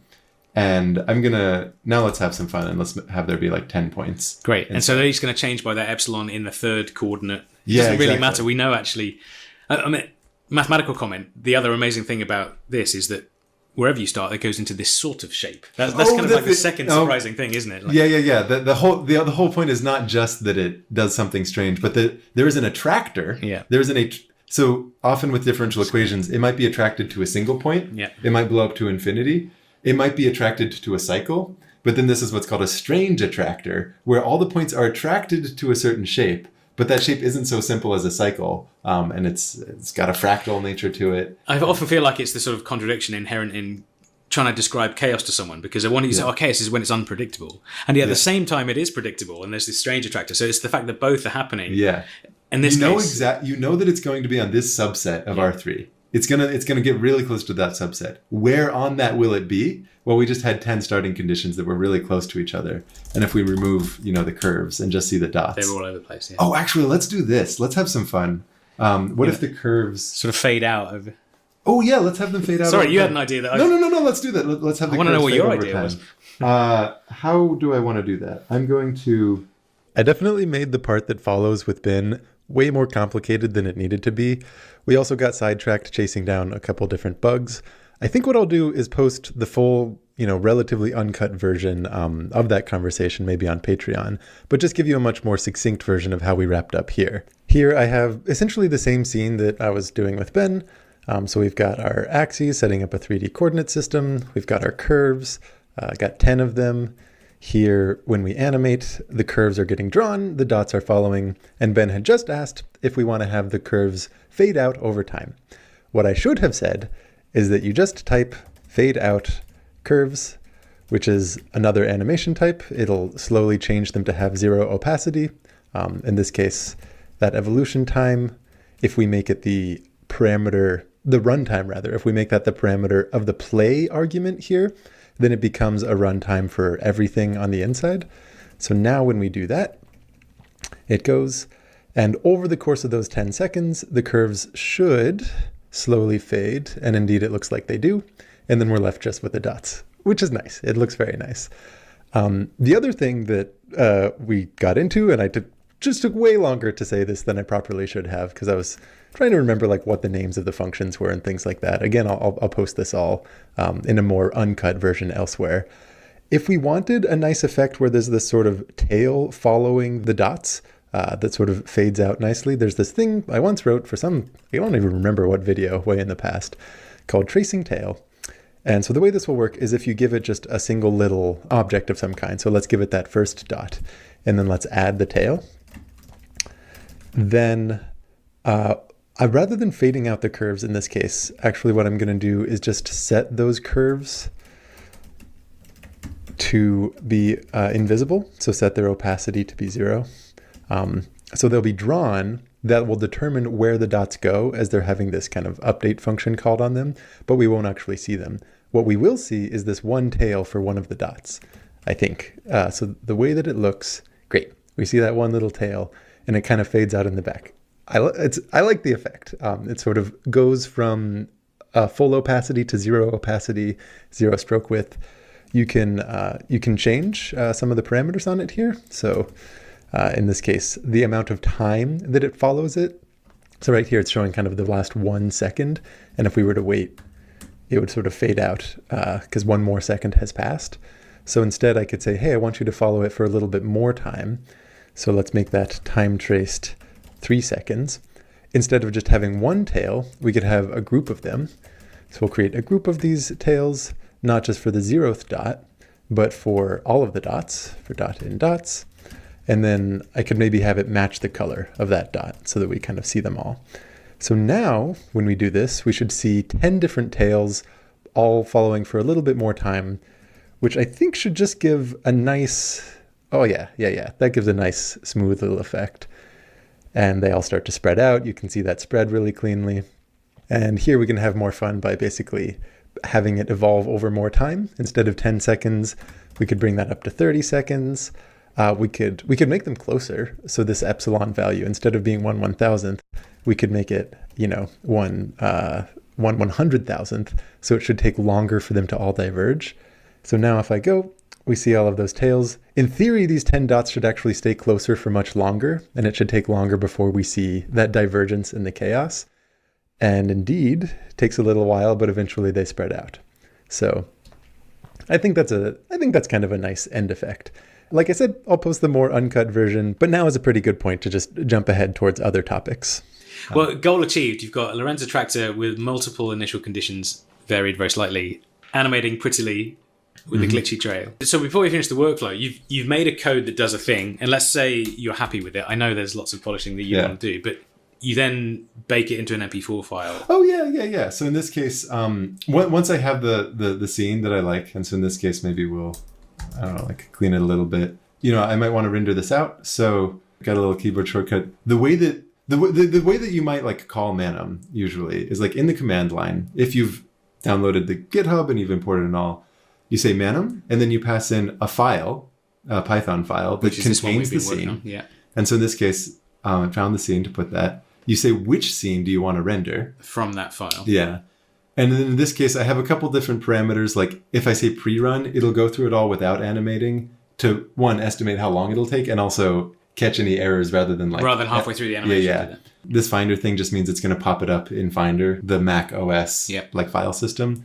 And then W means write it to file. And so if I run this, it pre-runs through, thinks about it, it knows how long it'll take now. And now it's rendering it to an MP4. And because I'll usually render it at 4K, sometimes the rendering will take a little longer. One of the reasons I wanted to make any kind of behind the scenes, the way I used to use Manum, and the way I actually suspect a lot of people who use Manum Community do use it, is you're always running it from the command line. Yeah. So you've got your scene, and then you run Manum, that scene, and then it pops up. It renders an MP4 file. So it has to render the file and then it just plays the video. And there were a bunch of shortcuts to say, don't render the whole file, just render it starting at this animation or something. But you can imagine the iteration cycle is a little more annoying if every single time you're making an update and you want to see it. It's rendering out. So it was later in the game, around the same time I was changing the implementation to run on OpenGL, to then also have kind of the interactive shell version, such that the process of creating just is like highlight the code, see what the code does. And that's a fundamental change to the workflow in that. It's huge, yeah. And my specific workflow, it depends on like these Sublime scripts that I wrote that will send a command to the terminus, which is the extension of Sublime that makes a terminal. So what I'll do is in the description of this video, I'll actually document like what that process is. And so if anyone's curious and wants to replicate it, probably whatever text editor they're using, you can make a script. You can do something that does the same. So for all the people who are in like Visual Studio and whatnot, you can do something that would look the same. Okay, so here it rendered it, and then now we have. It's going to look all glitchy because of those glitches that that I mentioned. But this is now playing in a video player. It's a file. I would drop into Final Cut, do my editing. I mean, I guess another thing we never did is like we could have the equations. Let's add the equations. So you can have like a LaTeX object that's basically going to say, hey, take some LaTeX and then render it, and then we'll kind of add it on. Have you ever used MathPix? No. MathPix is so good. So it's OCR, but for LaTeX. You can take a snapshot of just any equations, and then it gives you all sorts of things, but one of them would be the LaTeX for that expression. Fantastic. And so it also gives you it as like an SVG if you want, and all that. It's really good. So from a screenshot, literally a bitmap is turned into a scalable vector. It's flipping heck. It's great. It's so good. I guess it renders it in LaTeX and then SVGs it out. Yeah. So we can use this here. So we can have our equations and then add those. And so that will dump them in the middle of the screen. Am I right? You're absolutely right. Hooray. So it'll dump them in the middle and also on the XY plane. Okay, gotcha. Yeah. So what you do for this, if there's a 3D scene and you want stuff like that, is you say fix in frame, and then basically it'll, as if it's glued on the camera frame. Yeah. And then in this case, we might want it in a corner. So here's something I wrote, which let's see if this works actually. So you can index into it by a string. So I can say every time you find an X, maybe color that red. Oh, that's useful, but not working. Yeah. Here's a better way to do that. Tech to color, and by better I mean more. It'll actually work. So T to C, I guess is what we call it. So T to C. Let me get my line spacing in a way that looks a little bit nicer. Okay, so here's a nice thing you can do. If we say everything that looks like an X, make that red. Everything that's Y, I don't know, red, green, blue. Let's say. I think that will. And actually, now that it's known to separate those out at some point, if I do say equations and I try to pull out the X's, and I don't know, I like shift them a little bit up, you can then it has control on them. It does its best if you don't do anything to like say, hey, these are specific variables I'm going to want to separate. But you have to like, from the tech expression, know how many symbols there will be such that it can dissect the Manim object in there into the right number of. It's a little tricky to get it to actually work. So if you know you want control over variables, you just put them in an expression like this, or there's another one called isolate or something. Great. 9 times out of 10, it'll work by default anyway for like simpler expressions. Maybe you do something where it's like we're gonna write the equations onto the screen to just like be animated about it, and then now that's going to be the scene that renders if we go, and then it does its. It does its whole thing. And so those are just up there as it's doing its thing. And are they behind or in front of the camera? That's the sort of thing I'm sure you can control, right? But it looks like they're behind. Yeah. So in this case, by default, things will just be rendered in the order that you put them on, unless you tell them to apply a depth test. So a lot of 3D objects that know they're supposed to be in 3 dimensions, it's going to be depth tested. In this case, its actual position in like space is on that XY plane, and so it's a little bit weird. But if we wanted them to be rendered, wanted to make sure they show up in front, what we could do is just make sure that we add it down here. And then what I could do, we could maybe say, hey, let's take those equations, and I want to set like a backstroke so that there's a little bit of like frame spacing around them. Let's maybe make the font size a little smaller so that they're just up in the corner. So the font size is like 30, something like that. We put that on, they're a little bit smaller up there, and then now when we render our, I guess they're not really going to overlap with the solutions because I made them smaller. But if they did, you'd see them in front because they're being updated every frame. Isn't it? Yeah. Being able to break the text into sort of mathematical parts is extraordinarily useful if you want to highlight mathematical parts. And it's something that would be a real pain to do in any other context. Yeah, here, you know what I maybe should say? I have some example scenes, basically. So this is my intention. Hey, if you wanted to get started, just look at a couple of these examples. And so if you wanted to see, like, working with some tech, what that might look like. In this case, I've got actually a series of expressions that we're going to play with, which is basically rearranging a certain equation. And these are going to be the lines of our equation. And now it's just rendering the first of those lines. I've got a special notion of transform that'll try to match the strings underlying it, so that if we play like this, the a squared goes to the a squared, the b squared goes to the b squared, and things like that. There's example scenes in here to kind of show the kinds of operations available. If you just play around with some strings, this like matching string will automatically give you a nice anagram animator, where you don't even have to think. You don't have to worry about it. Don't have to think. It's just like move the letter to the corresponding letter, and like it's sort of a one-liner that does that. That was like an emergent thing. I mean, slightly not helpful for viewers, but we saw a big anagram discussed a couple of days ago. We should tell Simon. This would have saved Simon if he had run it through Manum.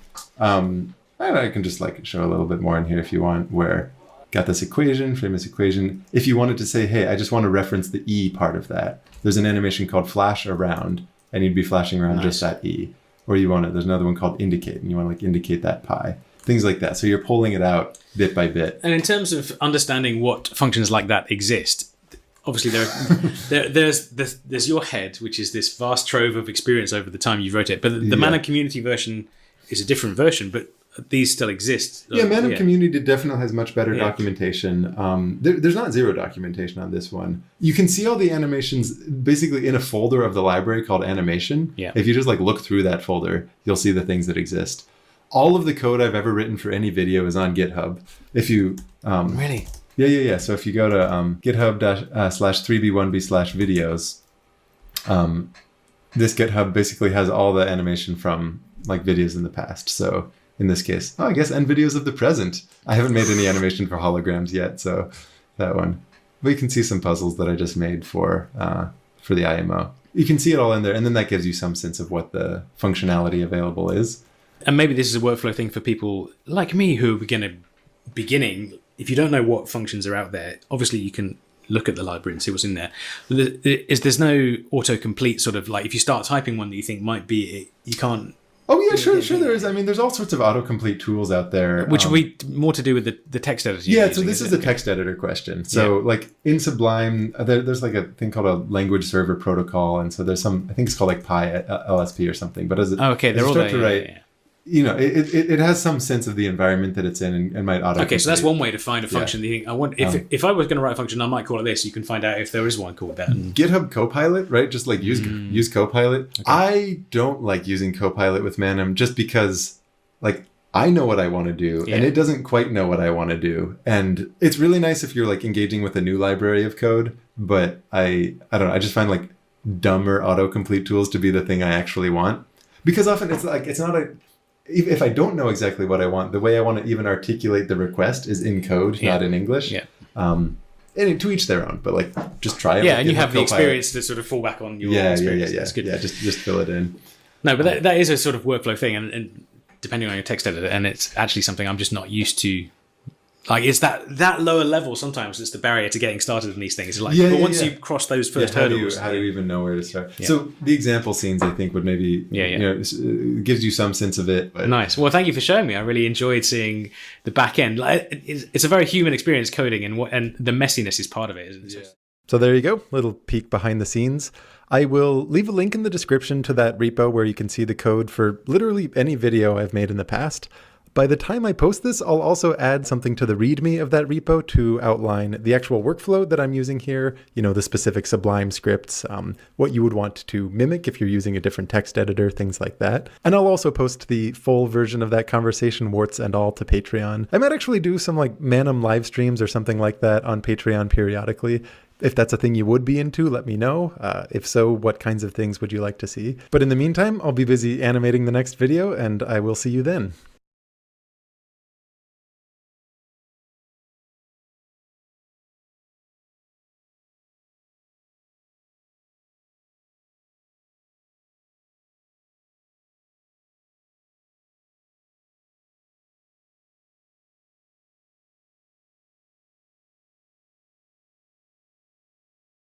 is...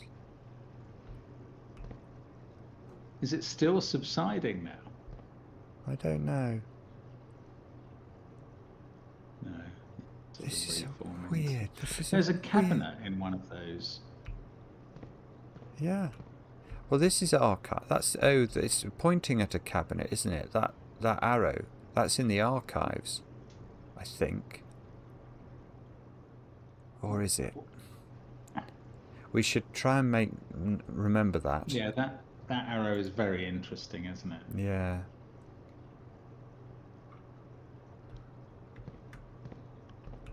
Yeah, so maybe each of these pictures has something.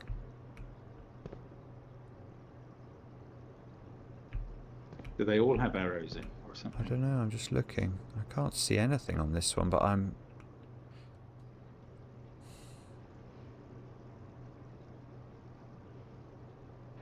Can you see anything there? I can't see anything there. No, I haven't yet. Okay, that's... I know what room that is. That's... Oh, there's an X Well, that's under the one with the barbecue in, isn't it? There's an X in this room. Is that the letter? You know, we were collecting letters. Letter X. And what is that room called? Well, we're in the... Well, it depends if it applies to that room. Well, I think it probably applies to the... Or if it's the patio, aquarium. Whatever it is. Well, it is the patio. So if it's the patio, it's an X. If it's this aquarium, it's an X. I don't know. It might be an X for that. Yeah. Yeah. Okay, that's intriguing. Now this is... I don't even recognise this room, do you? What room's that? Is that a hallway? There's a chaise longue in it. It's two of them. And what It's if a room anything? with a fireplace, I think. That pot is reminiscent of something. But what's it telling us? Nothing, is it? Well, it probably is, but I mean, I don't see what. Well, I can't see any indication, but that doesn't mean I'm right. Okay, that's definitely the laundry room. Yes. Oh, there's an X in the... Oh, look, there's another X for that Oh, one. there's an X. So there, X marks the spot at the second of 3 dryers. Yeah. Okay. Oh, so maybe they've all got it's not X's. X as a letter. Maybe they've all got X's. We just can't see the other ones.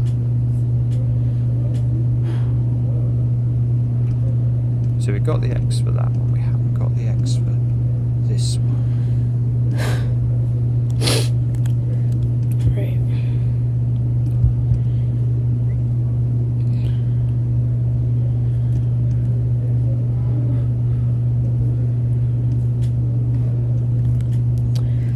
Alright, we back.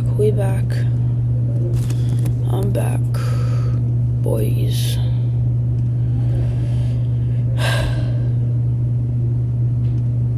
I'm back.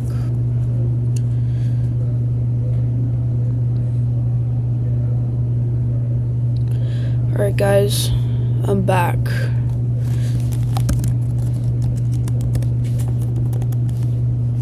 Okay, in theory... Wait, do I have my things connected? Hold up.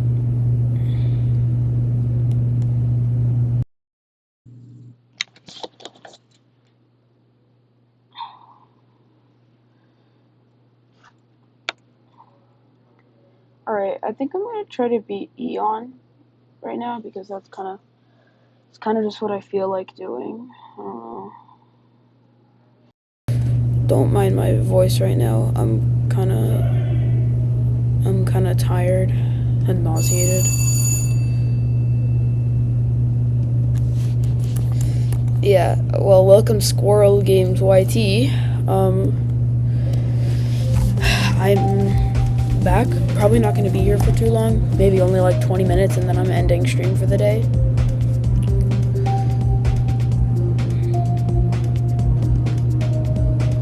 Oh, why is this song 75 megabytes? Oh god.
And I'm not going to be reading chat. I'm just in for like a last 20-minute streaming of the day. I'm incredibly jet lagged, so the fatigue is really kicking in right now.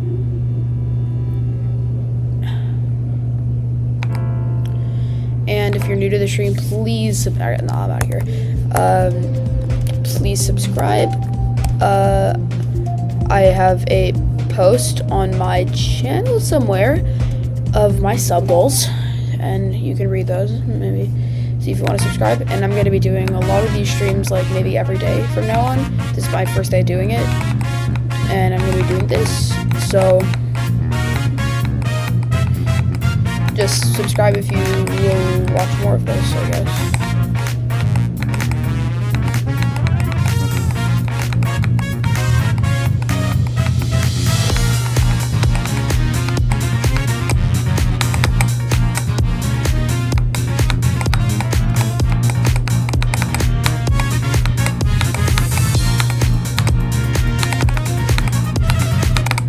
Okay, yeah, no, I know that was my mistake.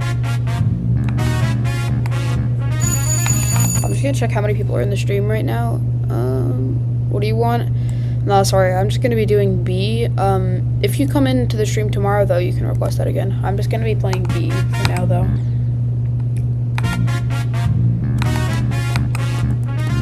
Yeah, you can request your level, request anything. I'll do anything because usually when I'm streaming, I'm bored, I guess. So I don't really have much else to do. There not many people will be watching right now since it's kind of late for most people in the world. Since on the East Coast where I am right now, it's 7:40 p.m. So anywhere in Europe, it's like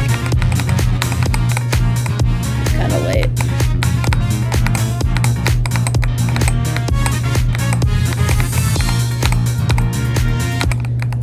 Dude.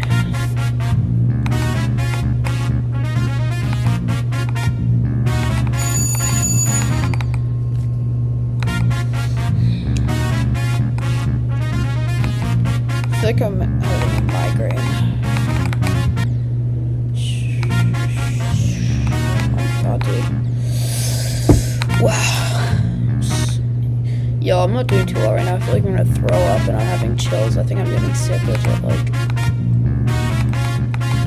I think I've kind of just burnt myself out on GD since I vlogged like 11 hours on this today. I've been streaming all day since I have nothing else to do.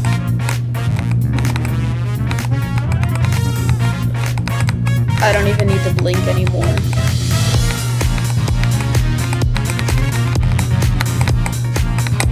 Okay, that stupid little bump is like...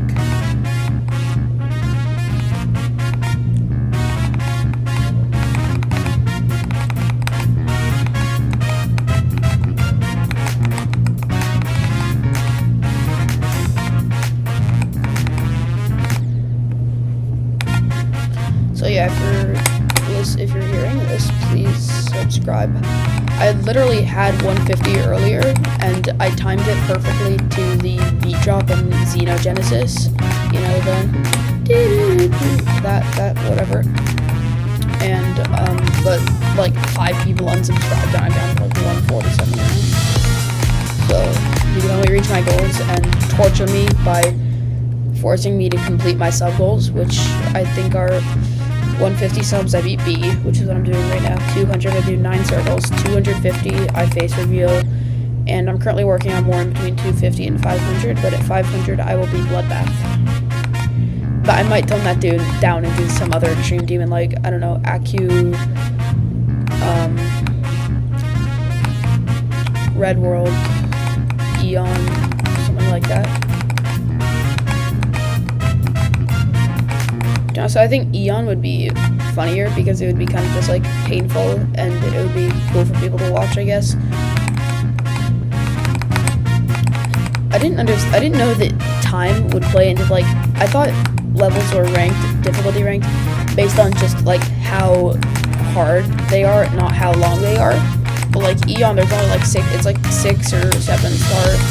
I'm not saying that as a joke, like kind of jumps, but it's almost an hour long, so it's an extreme demon.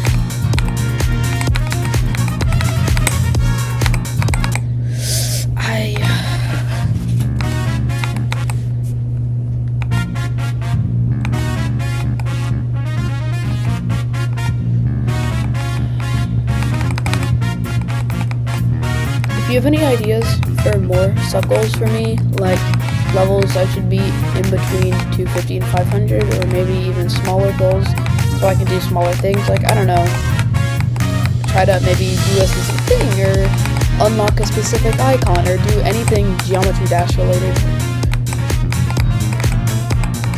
Because I think I'm going to be doing a lot of GD stuff on this channel now, because I've posted solely Roblox stuff until this day, but now that I've been streaming for hours, because I was just bored and I just downloaded this game like a few days ago. It's working well for me, so I'm probably going to be doing a lot more of it, and I also enjoy doing it. I'm kind of zoned out, kind of out of it right now. I'm usually more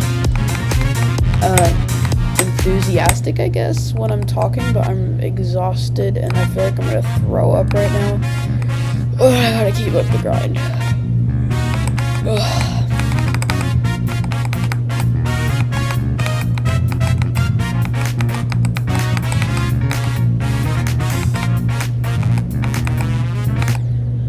Oh my god, I want to go to bed. I have to wait a little bit though.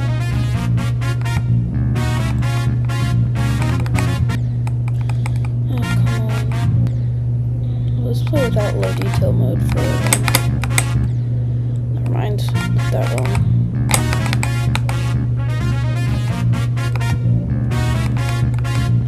Once the level's easier, it's like less distracting stuff when you have ugly ultra low detail mode on.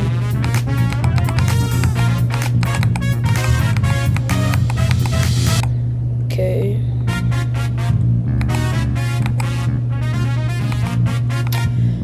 So much less distracting visuals in the background.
Best dude. That's pretty nice. I want to get 50%. Come on. 50% this time.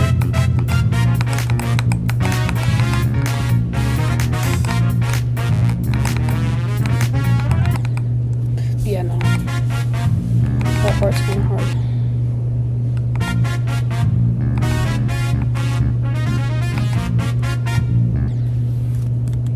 Make sure my OBS is ready to stop. Oh, yo, Hypnotic, you're back. Nice. Well, so, you know, I am so out of it, dude. I don't know if you were here when I was saying this about jet lag, fatigue, nauseated. I just beat my best skill, 46%. I want to get 50% this time. I got to the robot part and literally messed up the first jump. So thank you for staying around so long. Really appreciate it, dude. You've been with us for like hours, dude. Really appreciate it.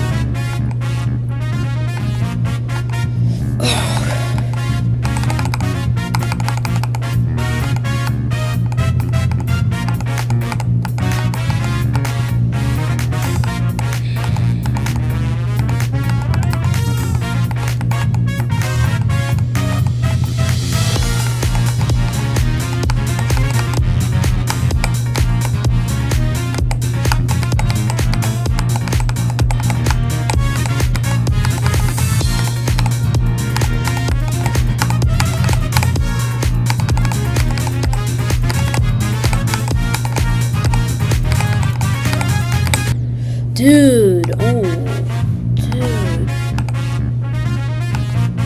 God, I almost beat my best right there. It was like 50% off.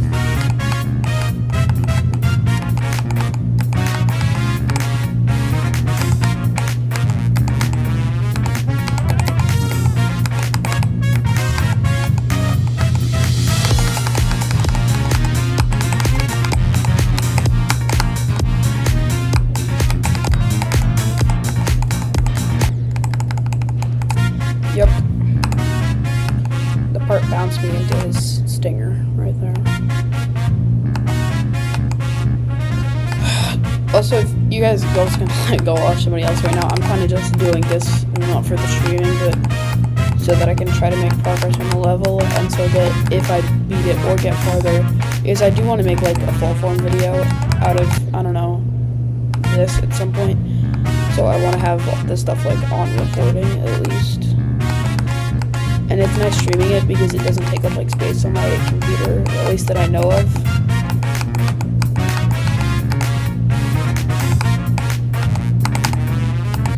Okay, why did I do that?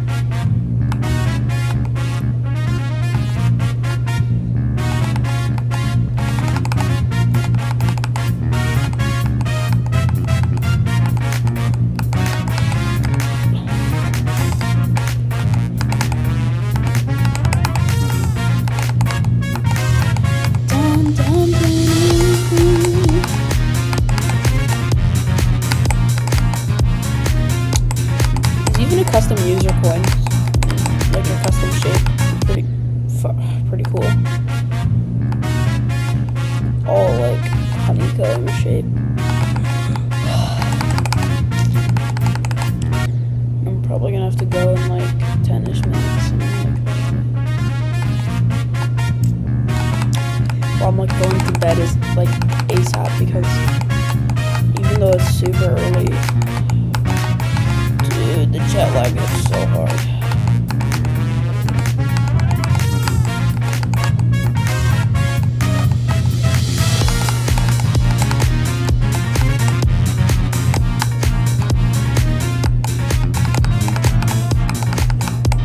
Nice. Ah, no.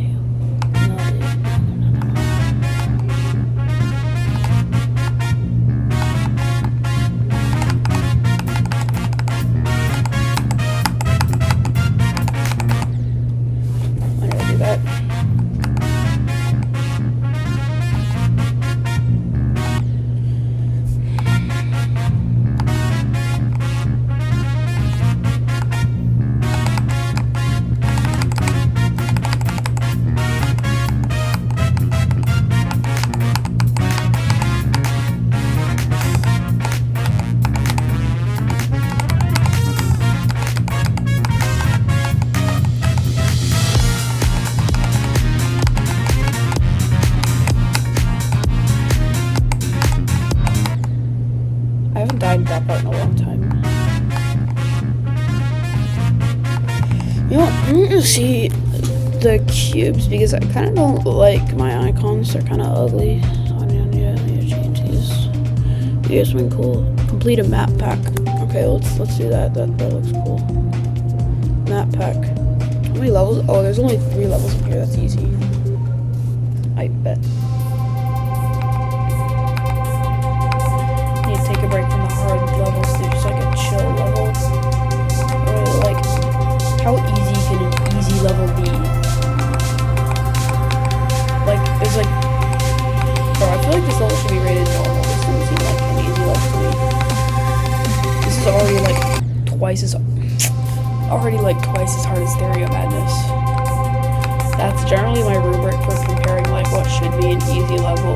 Like how easy is it compared to Stereo Madness?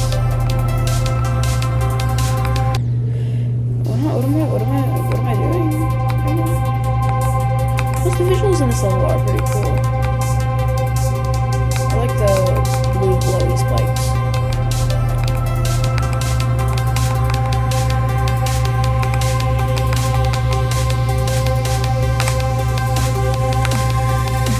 Can't I beat this one?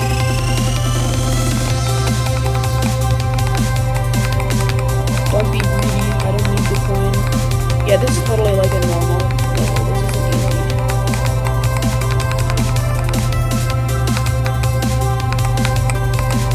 Oh, bet. That was like pretty much the Stereo Madness coin, so it was like free. Okay, I have triple spike and an easy.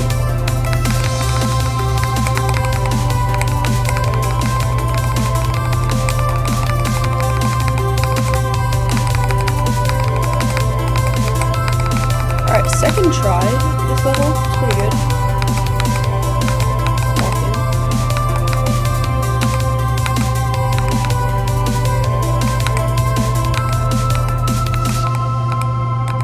Oh, this part's really slow. Why is this level so long though? Like, oh.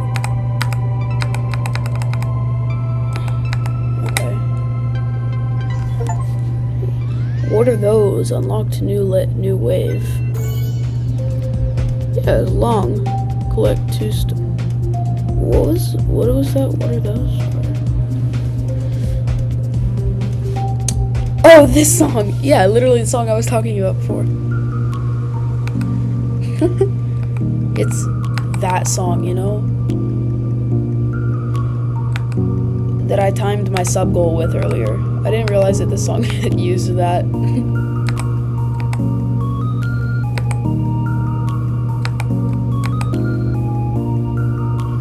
Okay, this is pretty easy.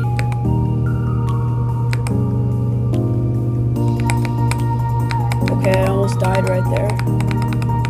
That would have been embarrassing for literally an easy level. Yeah, this is more easy gameplay. This is what I'm talking about, right?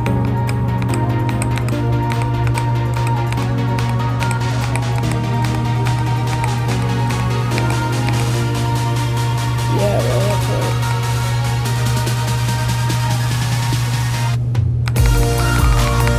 Kind of anticlimactic. No, bro. That's embarrassing. That's actually really embarrassing. Sorry you had to see that. Yeah, my stomach hurts. I'm blaming it on that.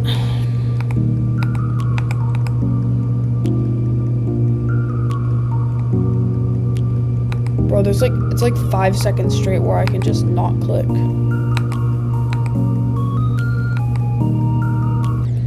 Okay. I'm not gonna get the coin, it's too annoying.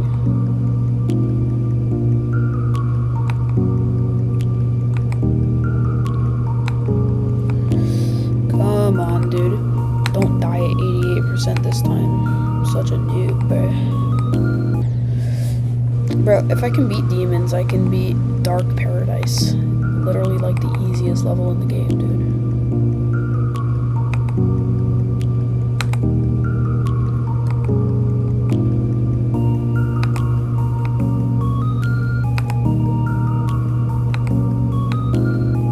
It looks faster than it is, to be honest. It's really slow gameplay.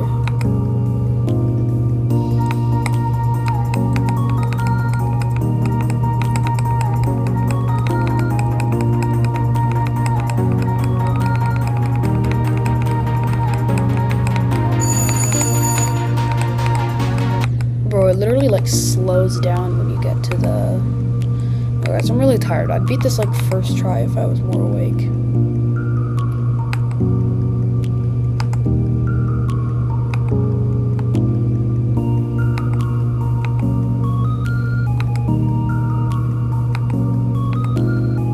I just want to beat one map pack. Shouldn't take that long.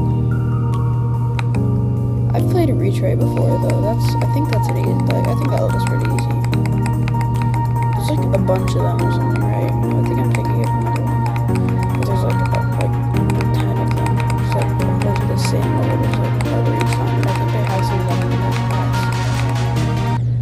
How did I die right there? Okay, I guess I have to keep clicking. Just gonna like time with the music.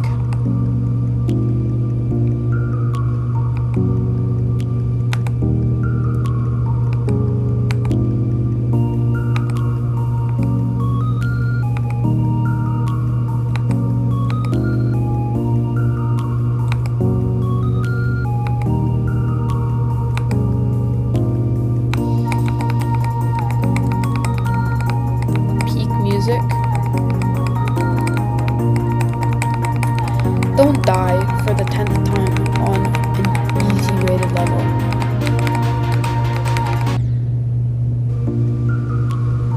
Yeah, don't spam. Yeah, I'm sorry you guys have to watch this. Hold up. What's metal? I'm only reading chat right now. If you want to clue for completions, are you something like metal? Huh. I'll look into it. Do you know if metal works for Mac? But like, does it automatically do stuff for games like when you complete a level it clips it? But I just want to have like the whole footage of everything I was doing so that I can like use it if I want to. And so that it's not taking up space on my computer. There's just like free YouTube video downloaders out there I can use to like get the footage locally.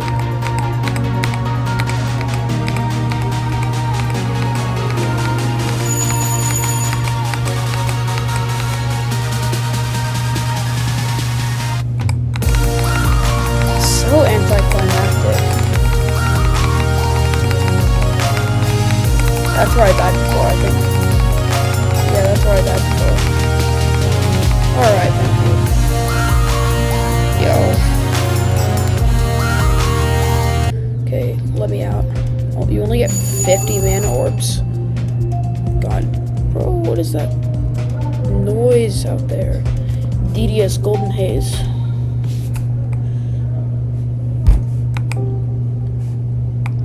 Oh, this is a cool level. This looks cool.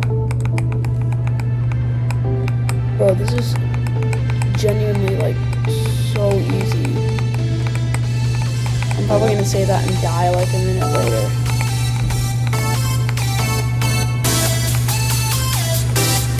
Easiest fight gameplay of the year.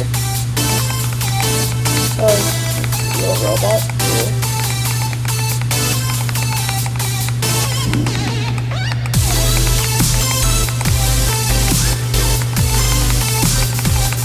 Ramping up the difficulty a little bit. I don't really see how this is an easy level. This is more like normal or harder. Not harder, I meant hard. Oh yeah, bro, this is fast. Whoa, that's it? Oh, that was short. That was really short.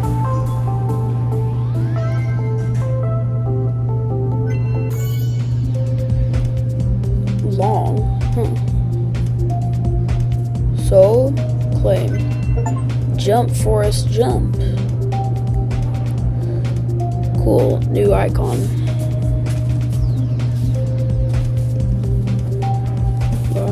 Okay, that looks pretty cool.